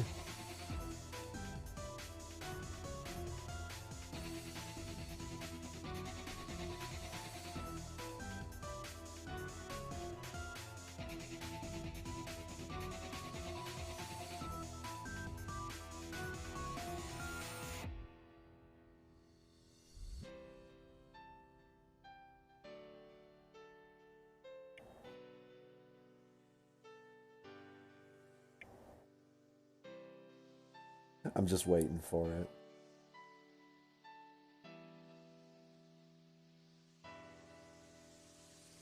Yep.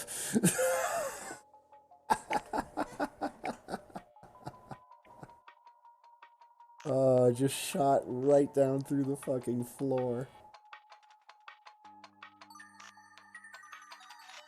Fantastic.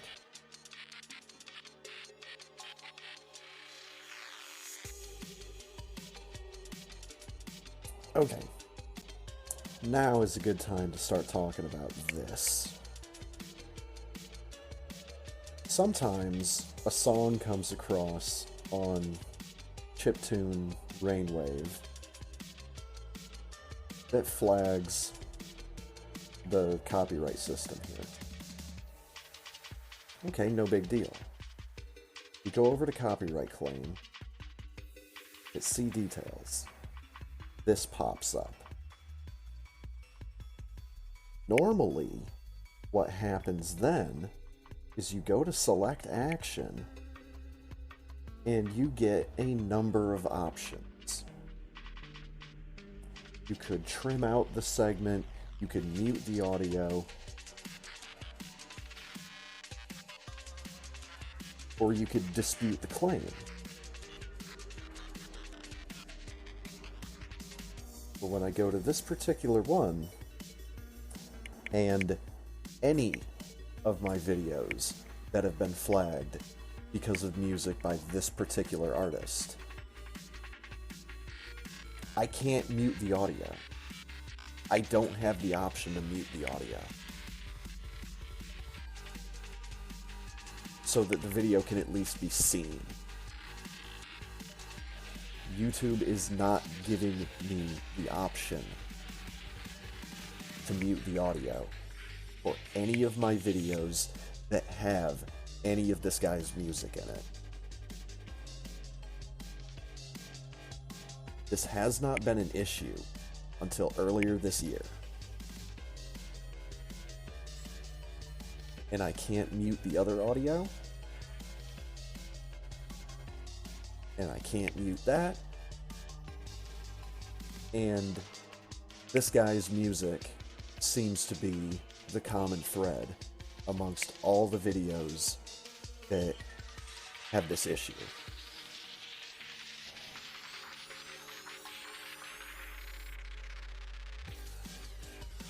We'll see that again.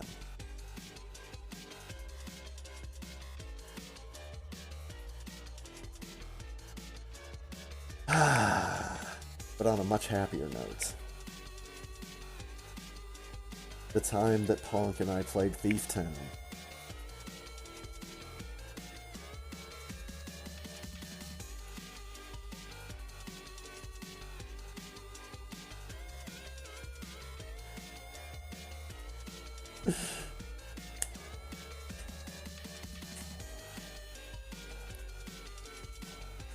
It's dark now. Oh, it's dark now. Thief Town is such a fun little couch co-op game.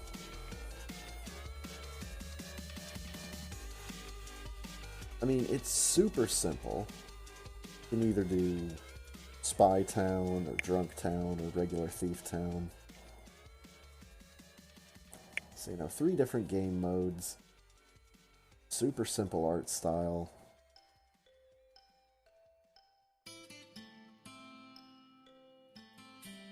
And if you allow yourself to have fun with it, then you'll have lots of fun with it.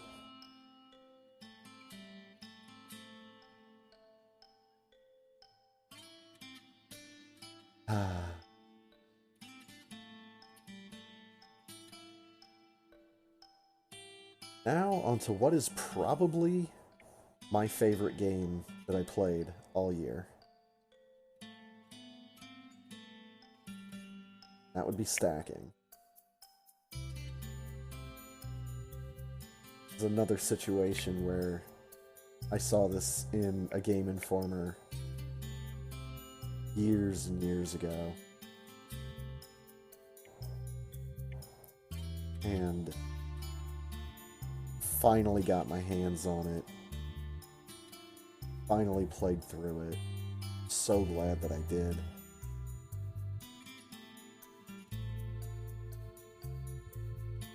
Definitely be tempted to do a 100% playthrough of this.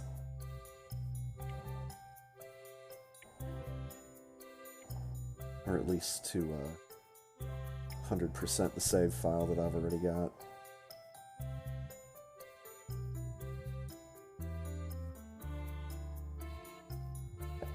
Again, everything about this game I just love.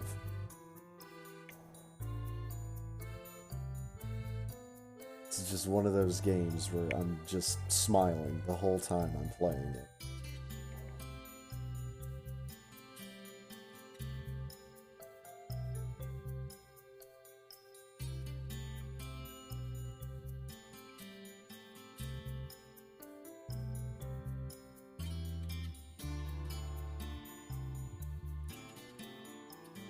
Oh yeah. Like I forgot about this. So, screwing around offline Terraria and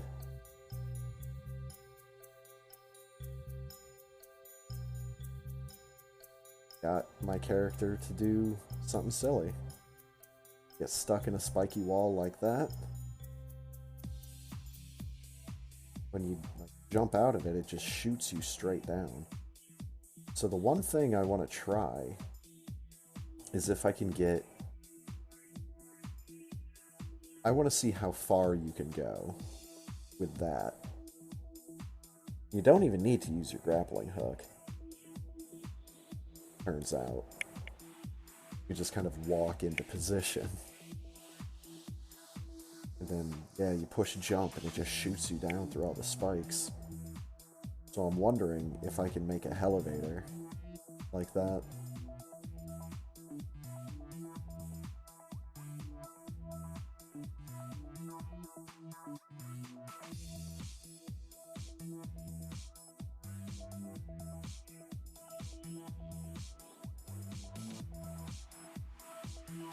Okay. Looking like we are on last page here.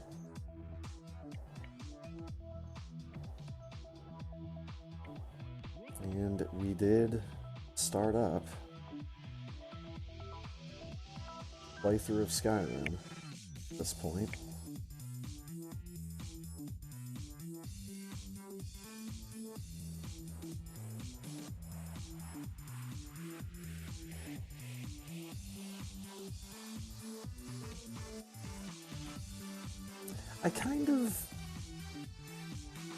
I kind of wish that I hadn't been such a stick in the mud about Skyrim and Fallout 4, given how much I've come to genuinely enjoy both video games. But when they first came out and when they were popular,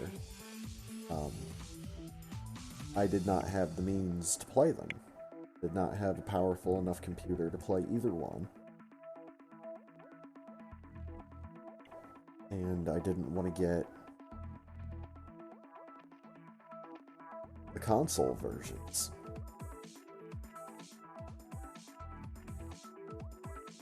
But I'm glad that, on the other hand, I'm glad that I did wait as long as I did for Skyrim in particular, because it let the modding scene really get in there, start doing stuff.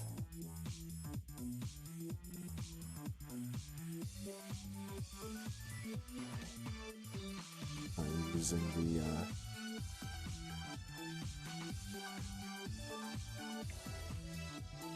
what is it? The Artistic Skyrim Overhaul texture pack, using a combination of Pixar and oil texture packs. Using the oil texture pack for anything that's like man-made or any kind of structure, and for stuff that has the Pixar texture, the other stuff, mostly like natural stuff, terrain.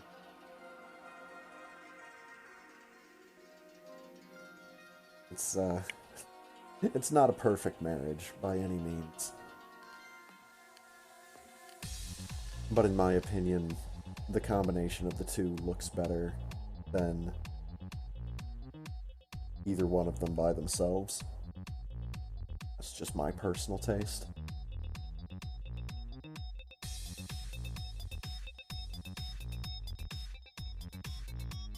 But yeah, the order in which I've done things in this current playthrough of Skyrim that I'm doing,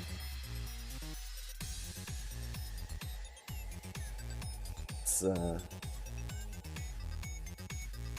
definitely been different from my first one, really.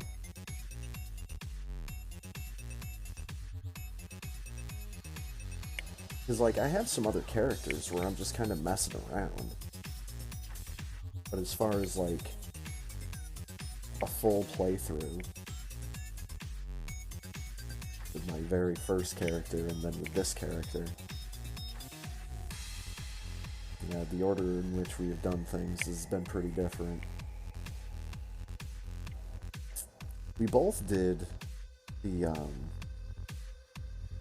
as I affectionately call it, the Magic Basketball, the Eye of Magnus quest for the College of Winterhold. Both did that quest pretty early on. But I actually really like that quest. It's just this big mysterious thing.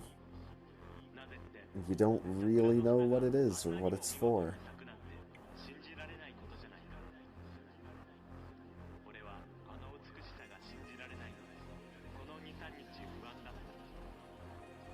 Again, it's a quest line that almost plays out like an 80s B movie. Like some kind of low-budget attempt at high fantasy or something, you know? One of those that has no right being good, but it actually is. Anyways. But yeah, I've been having loads of fun with Skyrim. I plan on updating to the Anniversary Edition once I'm done with W's playthrough.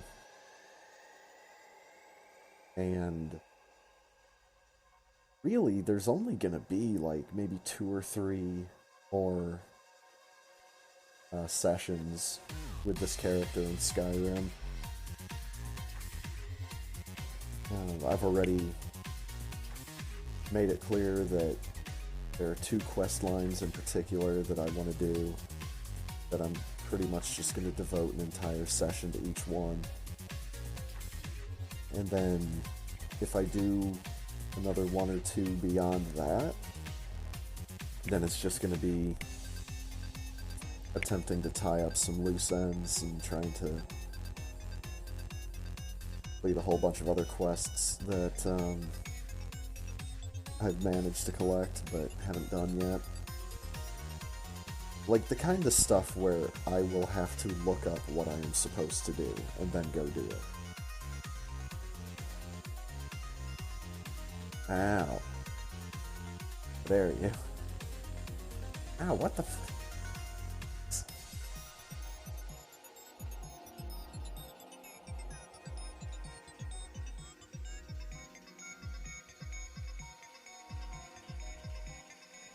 Oh, Lego dinosaurs.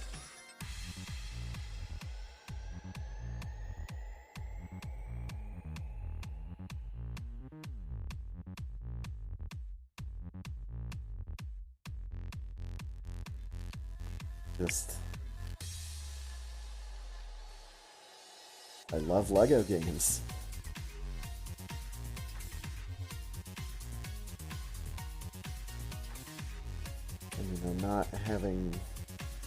Not having played this one before, but being familiar with at least familiar with the first movie and somewhat familiar with the second movie.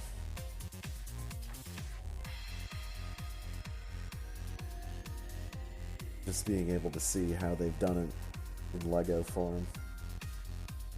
I always enjoy that.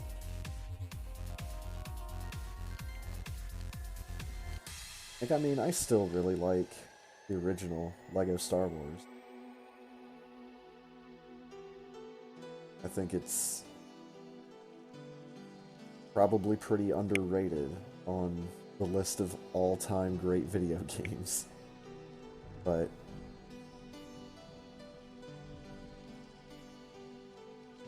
oh god, I definitely think it's definitely one of my favorite games of all time. And yeah, I'd say it's underrated on the list of all-time greats. But then again, shit like that is so heavily subjective.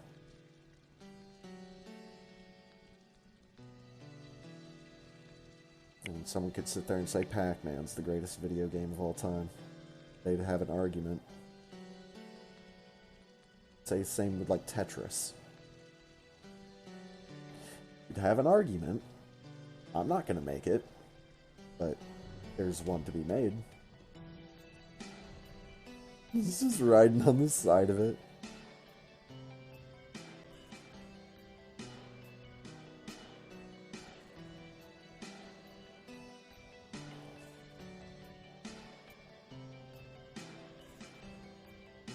Titan Quest. I definitely appreciate having this game. I really appreciate the fact that it was fucking free.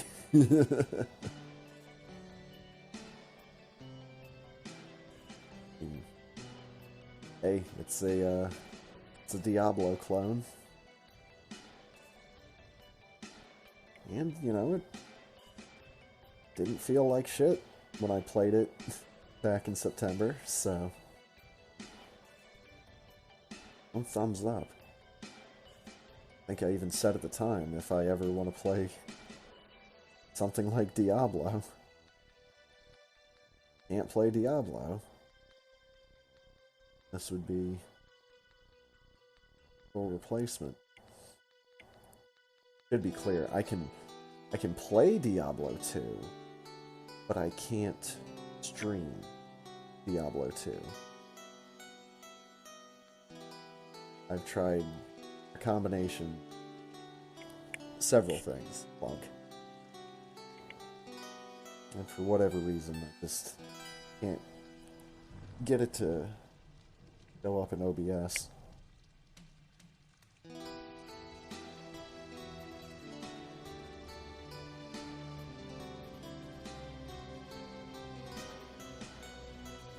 Seeing, again, still like pretty consistently throughout the year.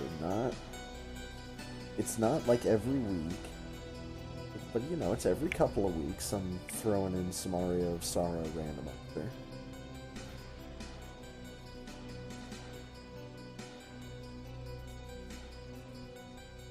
Yep, and here's another one.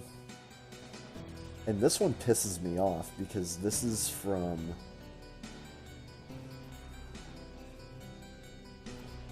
when I got the 5710.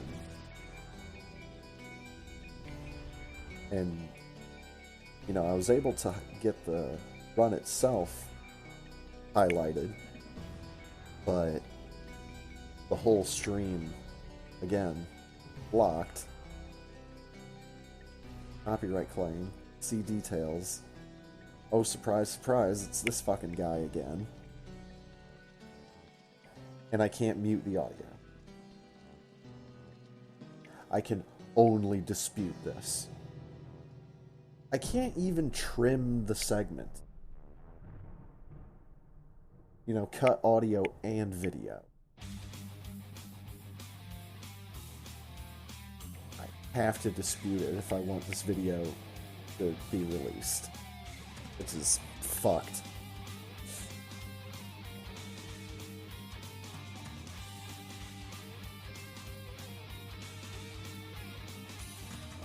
Where's my Phantom fight?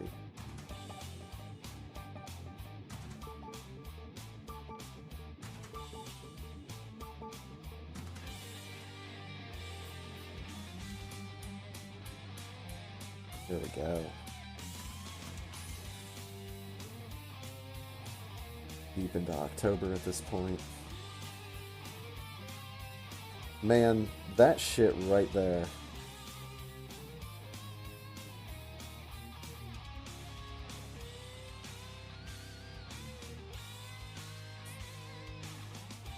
Can't just jump and shoot straight down because it's impossible.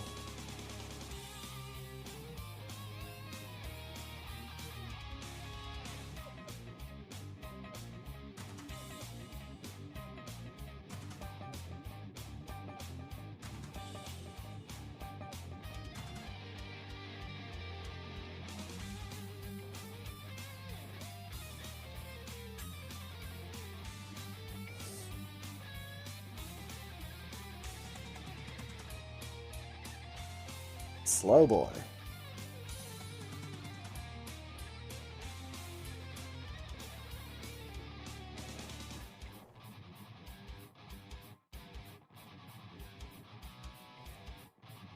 I've definitely got more of an understanding of Phantom's pattern timing.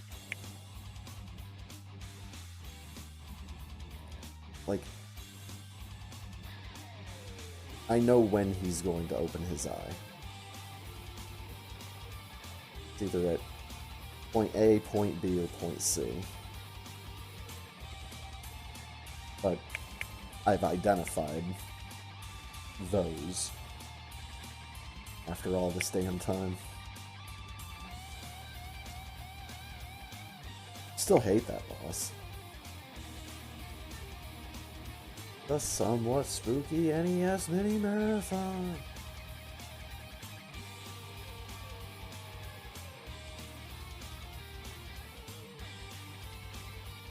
I gotta go with Shadowgate.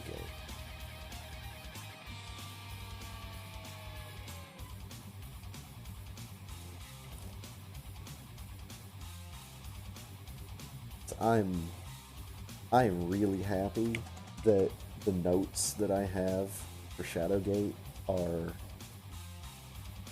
accurate. If I follow my notes to the letter, then I can beat this game every single time I touch it. And going back to Super Metroid for just a second, that's kind of the point of the route that I do. I wanted to put together a route in Super Metroid that would not necessarily guarantee that I would beat the game, but that would remove as much of the risk as I could.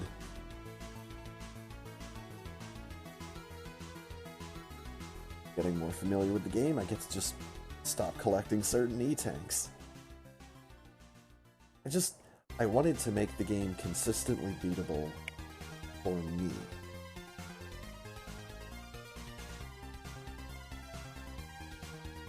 I'm glad I was able to do that with Shadowgate in this situation.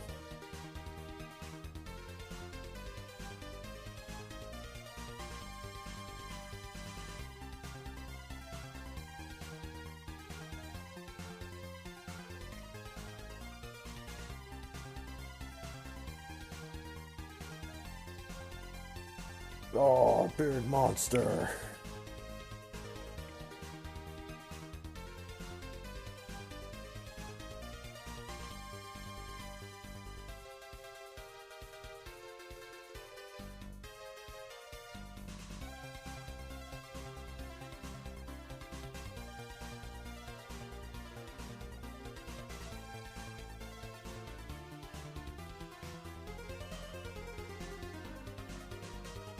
Right over the monster in my pocket. There was just recently a two-player TAS for Monster in My Pocket that you should really take a look at sometime. The way they use the second player is very interesting.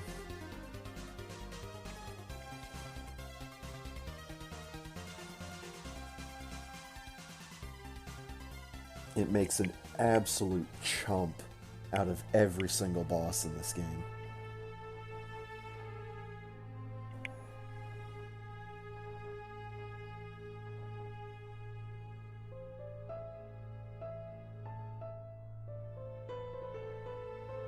Because apparently the heroes can stagger their hits in such a way that both players, like little attack wave, little spiky thing that comes out whenever my guy punches that thing, a little attack wave. Apparently both of those will do damage. They're offset by just the right amount. Hell, it might even take damage from both of them at the same time. I don't know. Because I'm not a tool-assisted speedrunner. I just like watching them every once in a while. Yeah, the two-player one for this game. A lot of fun.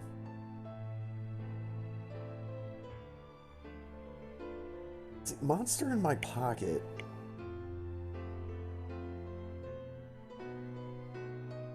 It's almost the exact right length for a video game, in my opinion.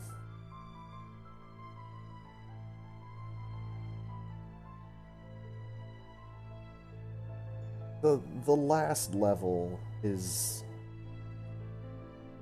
kinda long, and it is pretty difficult, and there's a boss rush, but you know, there's no like final level. It's just you do the boss rush and then boom, here's the final boss. And then you get a little cutscene, and then the actual final boss.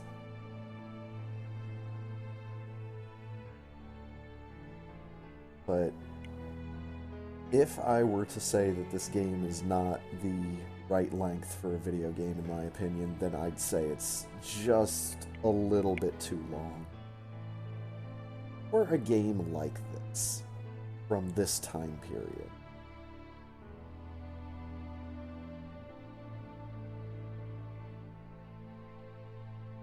Yeah, stage 6.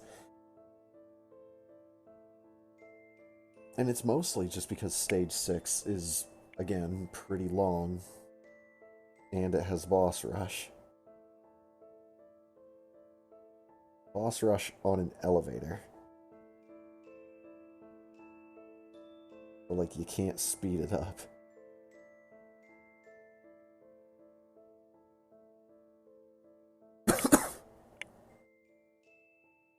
TV flickers to life.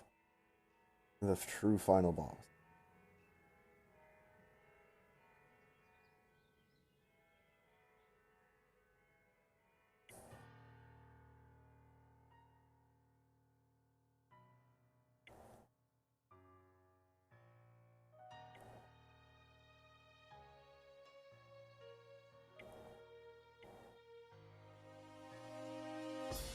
And he's dead.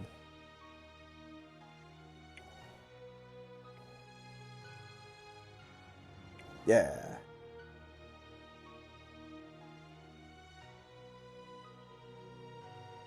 So I'm pretty sure that the vampire and the Frankenstein monster say different things at the end of the game, but when you play as you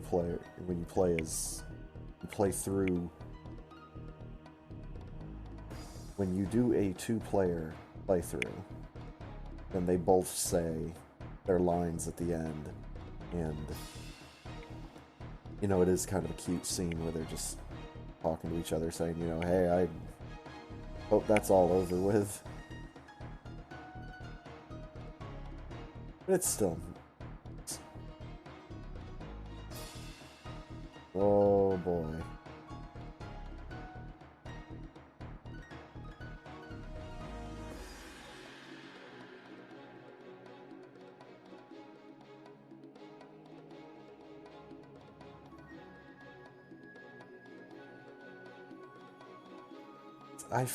I forgot how to do this fight.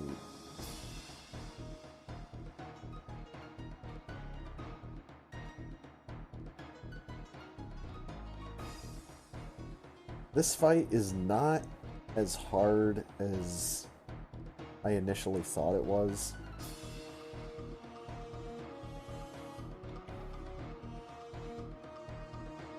But, you know, it's still, you can see, not a cakewalk.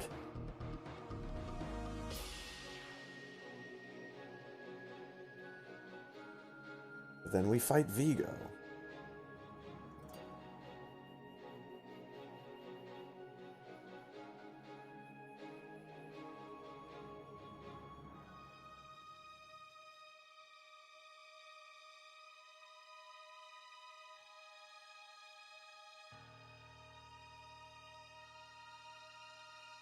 Hooray! Have a baby. Nope, we don't want it. Nope, we don't want it. Will Sigourney Weaver take it?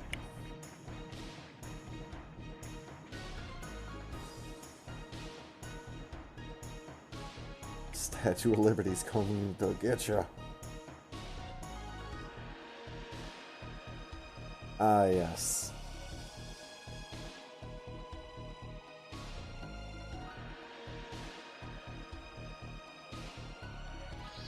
Of course it's Cocorone.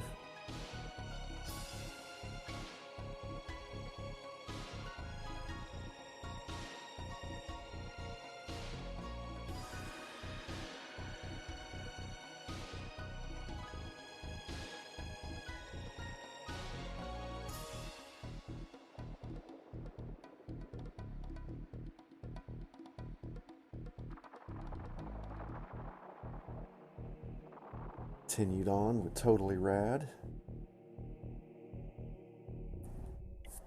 Totally Rad has definitely become one of my favorite NES games of all time. This game is so silly.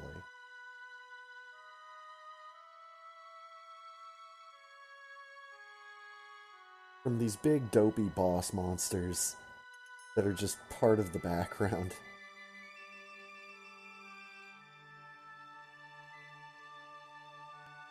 all the different magic and transformations.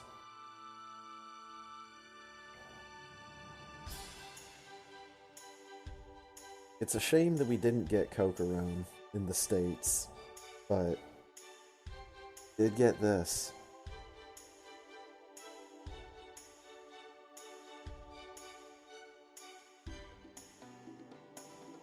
Well, I'm wary. I know it's coming. Une baguette.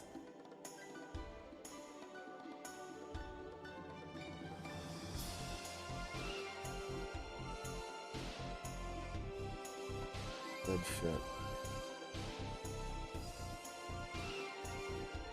Ah yes, and then I tried to play Darkwing Duck for the second time. Well, I tried to beat it for the second time, I should say. I'm doing the dance.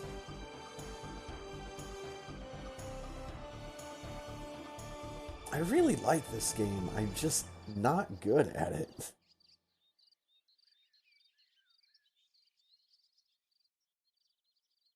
Probably just another thing where I just need to get more familiar with it. More playthroughs.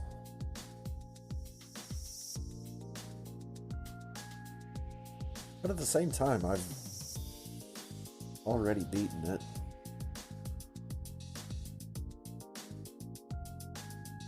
I would kind of like to get it to be consistent the rest of these games.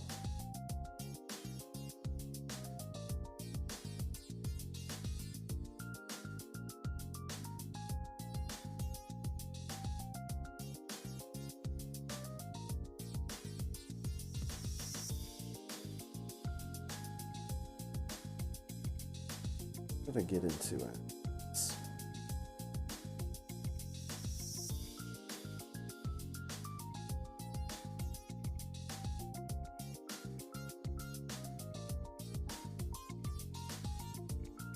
Gee, I wonder. Of course, it's DuckTales.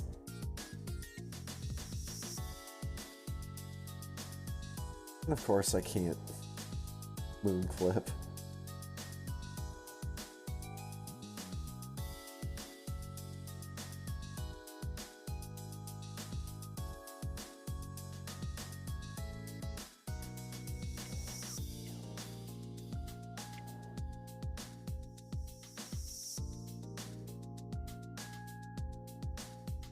Or Maniac Mansion.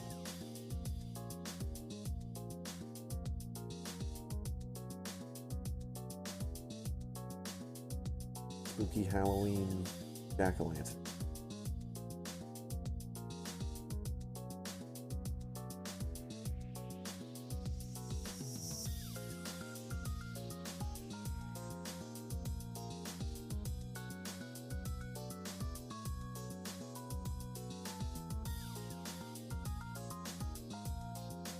It's looking like a whole bunch of the same kind of stuff. More Link to the Past with Pog. Super Metroid Race Night. Aria of Sorrow every once in a while. Skyrim every once in a while. Turkey Day Cocorone.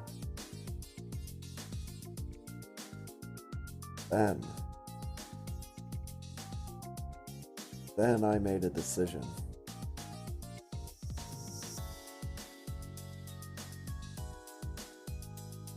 I made the decision that Ponk and I needed to play this game. This game where we get to be geese.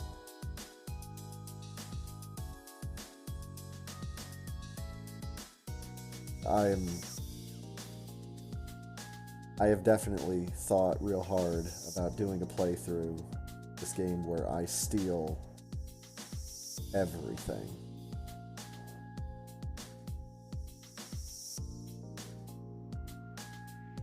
If I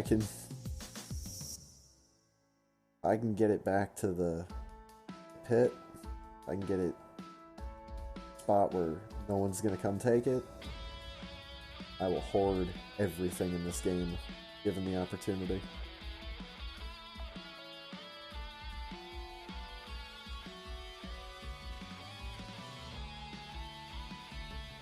But yes, Untitled Goose Game. Absolutely hilarious.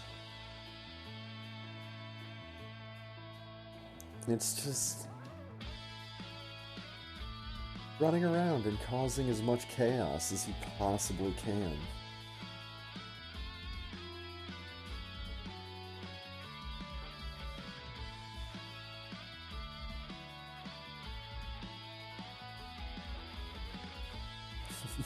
Here, I'm gonna help you plant stuff. You need the whole bag of fertilizer.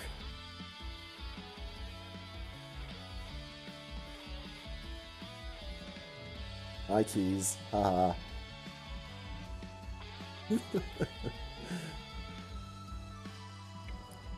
Such a silly little game.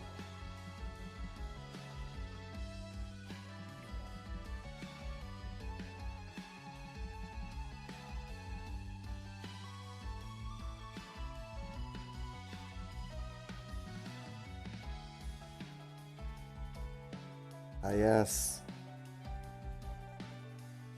I was so happy when I saw that Disgaea RPG was on Steam.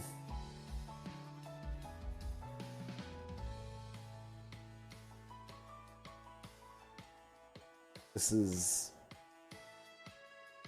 is the way that I'm going to experience the world and characters of Disgaea. I like this streamlined version so much better than...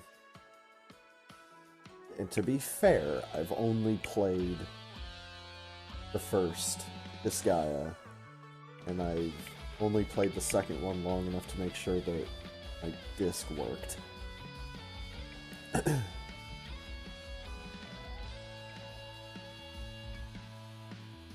You know, if this has the stories of Disgaea 1 through 5, then there you go.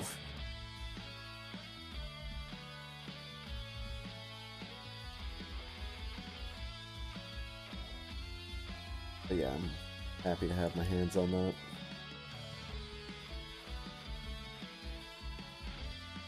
Then there's these little video games. Comet the Astrodian.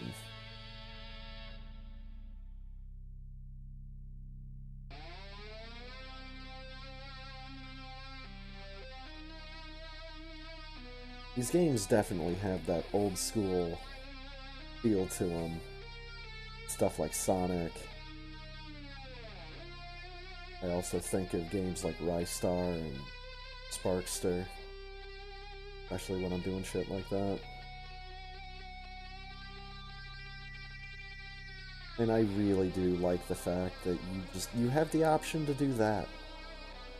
Like, no, I'm just gonna fly over this level. I'm gonna break a flag and jump and get stuck in my walk animation in midair.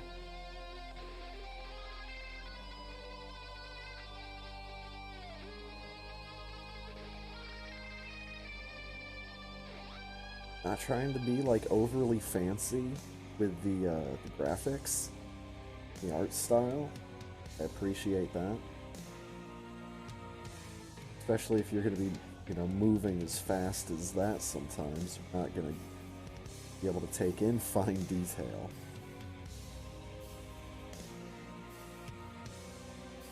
But I'm actually looking forward to playing the other games in this series. Because this was a lot of fun. I mean, just like a 30-minute playthrough. Nothing too fancy. But, you know, more than fun enough.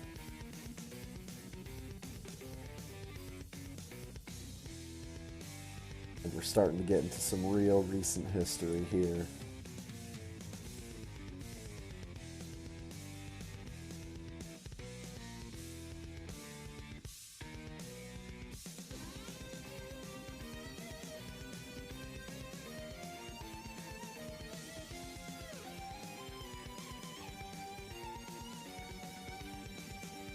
we've got to take another look and appreciate even more this delightful little video game called Moon.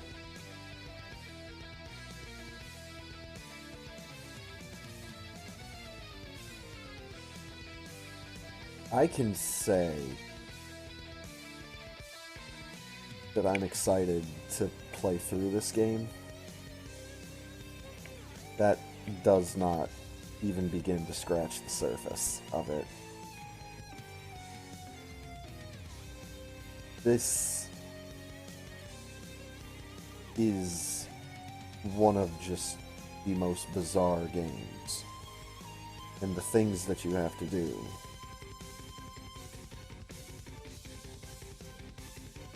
And there's so much about this game that I like.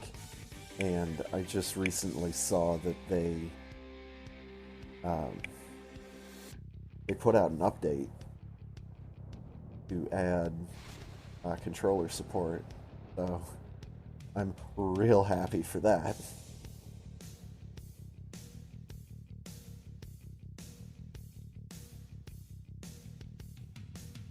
But I'm excited to get this game figured out.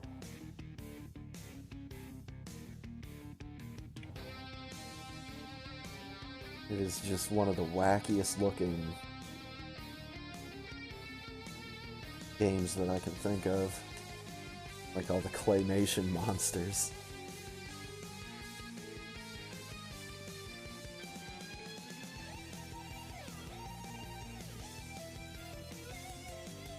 But this whole, like, weird anti-RPG aesthetic,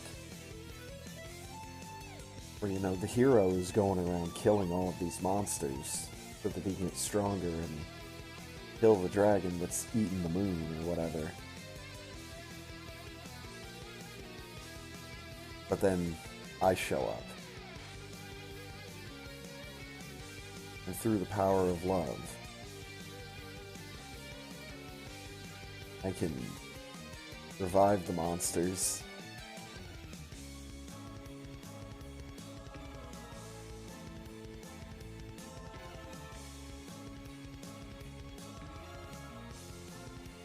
This is definitely a game where I'm gonna need a guide.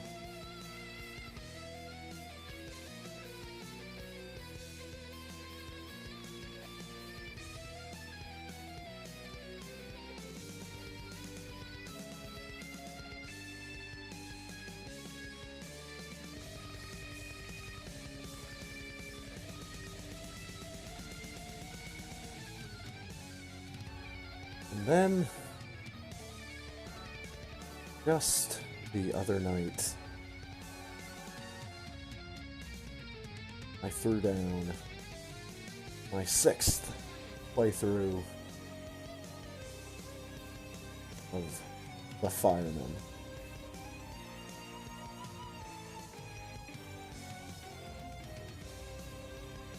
My personal holiday tradition.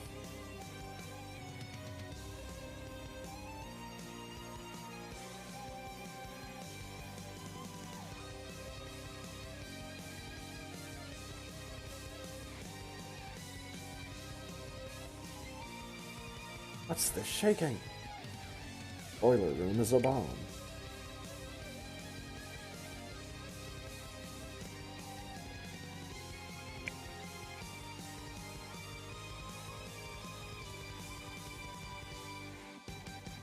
Oh man.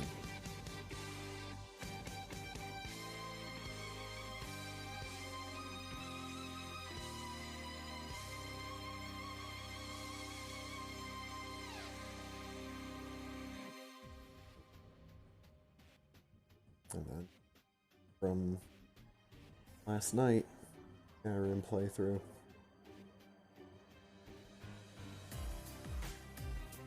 Well, alright. That is pretty much what I did all this year. So my big takeaway, something I mentioned earlier on, there was definitely a significant period of time where I was content just letting, you know, my get-togethers with Ponk on Friday before the races and like 1 or 2 other days during the week. Really happy to just let that be the bulk of my content. You know, like every once in a while, FF6 or Aria of Sorrow would poke their heads in.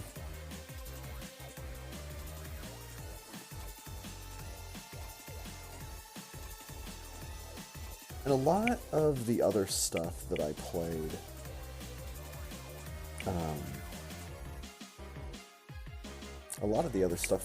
was like in the intermissions between the Super Metroid races. And I definitely, you know, played a couple games off stream this year. So I come over here and take a look at my list. Yeah, the first game on the list is Pixel Ninja, and I didn't stream that.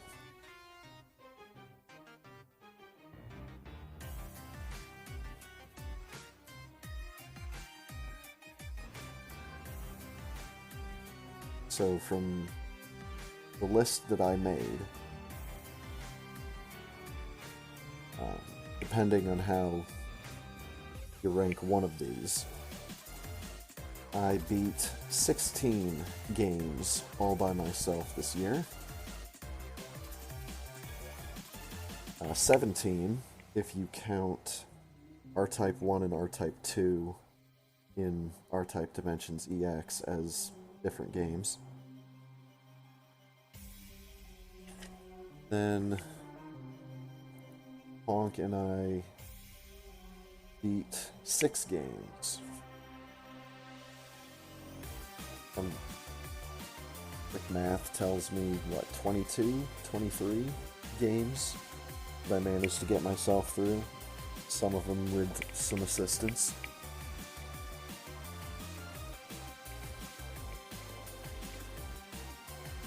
So I already mentioned Pixel Ninja, which was a dirt cheap game, and I don't really recommend it. It's not really that good.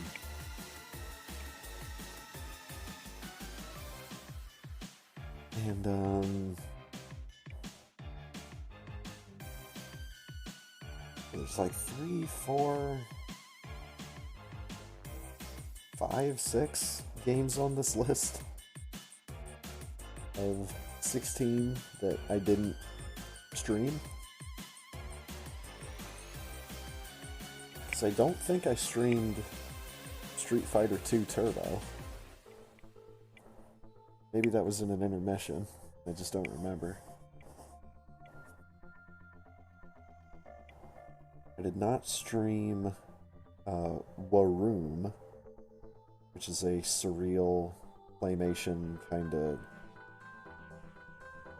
point and click free to play something that's on Steam.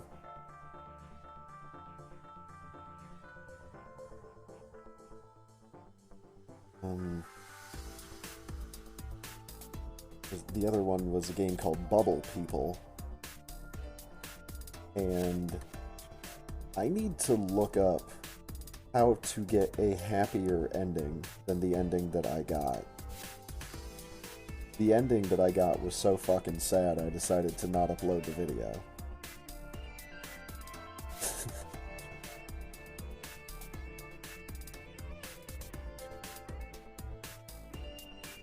And emotion expressed through action hits harder than emotion expressed through dialogue, in my opinion.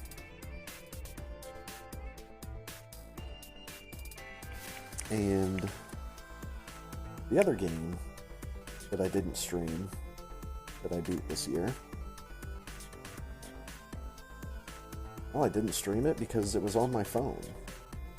I decided to one day look up what visual novels were on my phone's app store. And one of the first ones that popped up was one that is apparently somewhat well known. It's a EN called Everlasting Summer.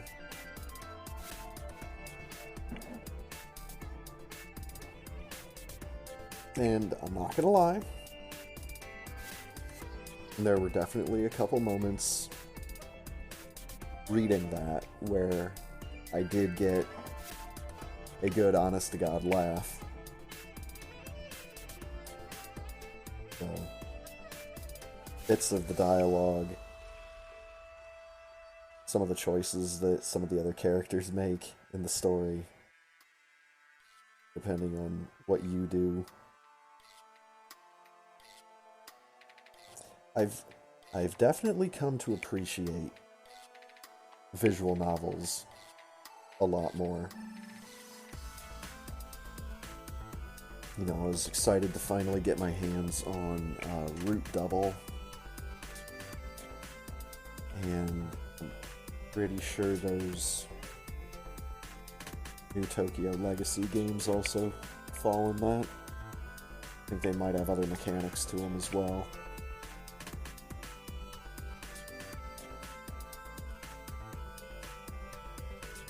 Other than that, man, it has been a whole lot of work.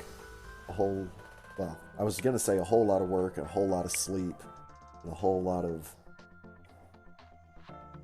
video games this year, but the sleep has not been as plentiful as I would like, but that's my own goddamn fault for staying up late in front of a screen several nights out of the week. But I am technically not done for the year on stream.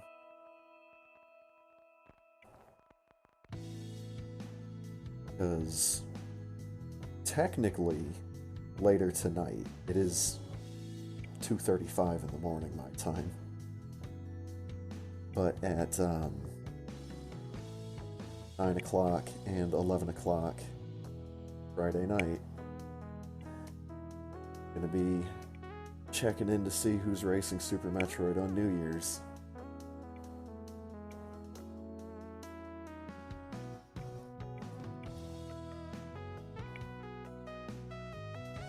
Because I don't know, man. People were willing to race Super Metroid on fucking Christmas Eve. So I'm pretty sure people are going to be willing to play Super Metroid on New Year's Eve. And to actually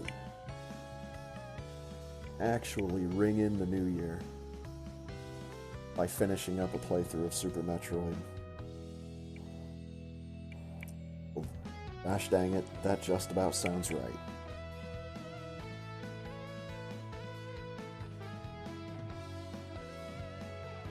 So, with that being said, that wraps up the year in review of 2021.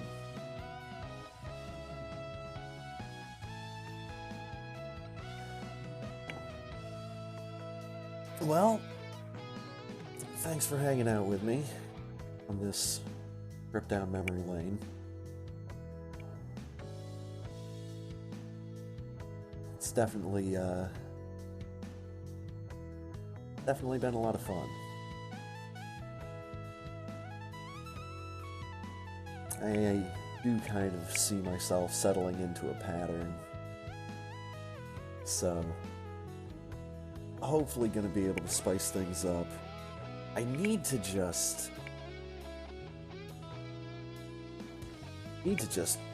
get over it and just start picking games at random from my shelf, tossing them in and see if they're even like. There's still so many games, not only on my shelf, but on my Steam library. So much stuff that I want to get to.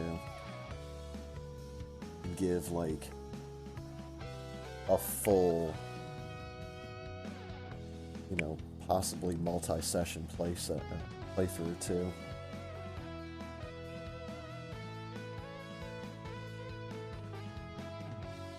So many.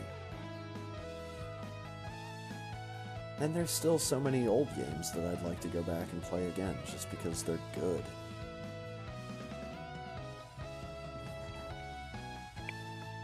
And that makes me really angry, or not necessarily angry, but, you know, really frustrated on the days when I'm getting off work at like fucking 10 at night, I'm coming home and I'm just dead tired, and I don't feel like playing anything or streaming anything.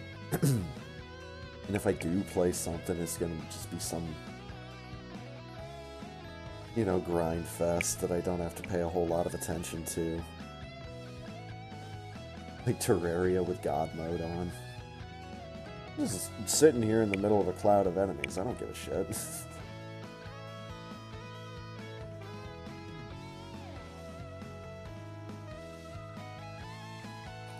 Alright.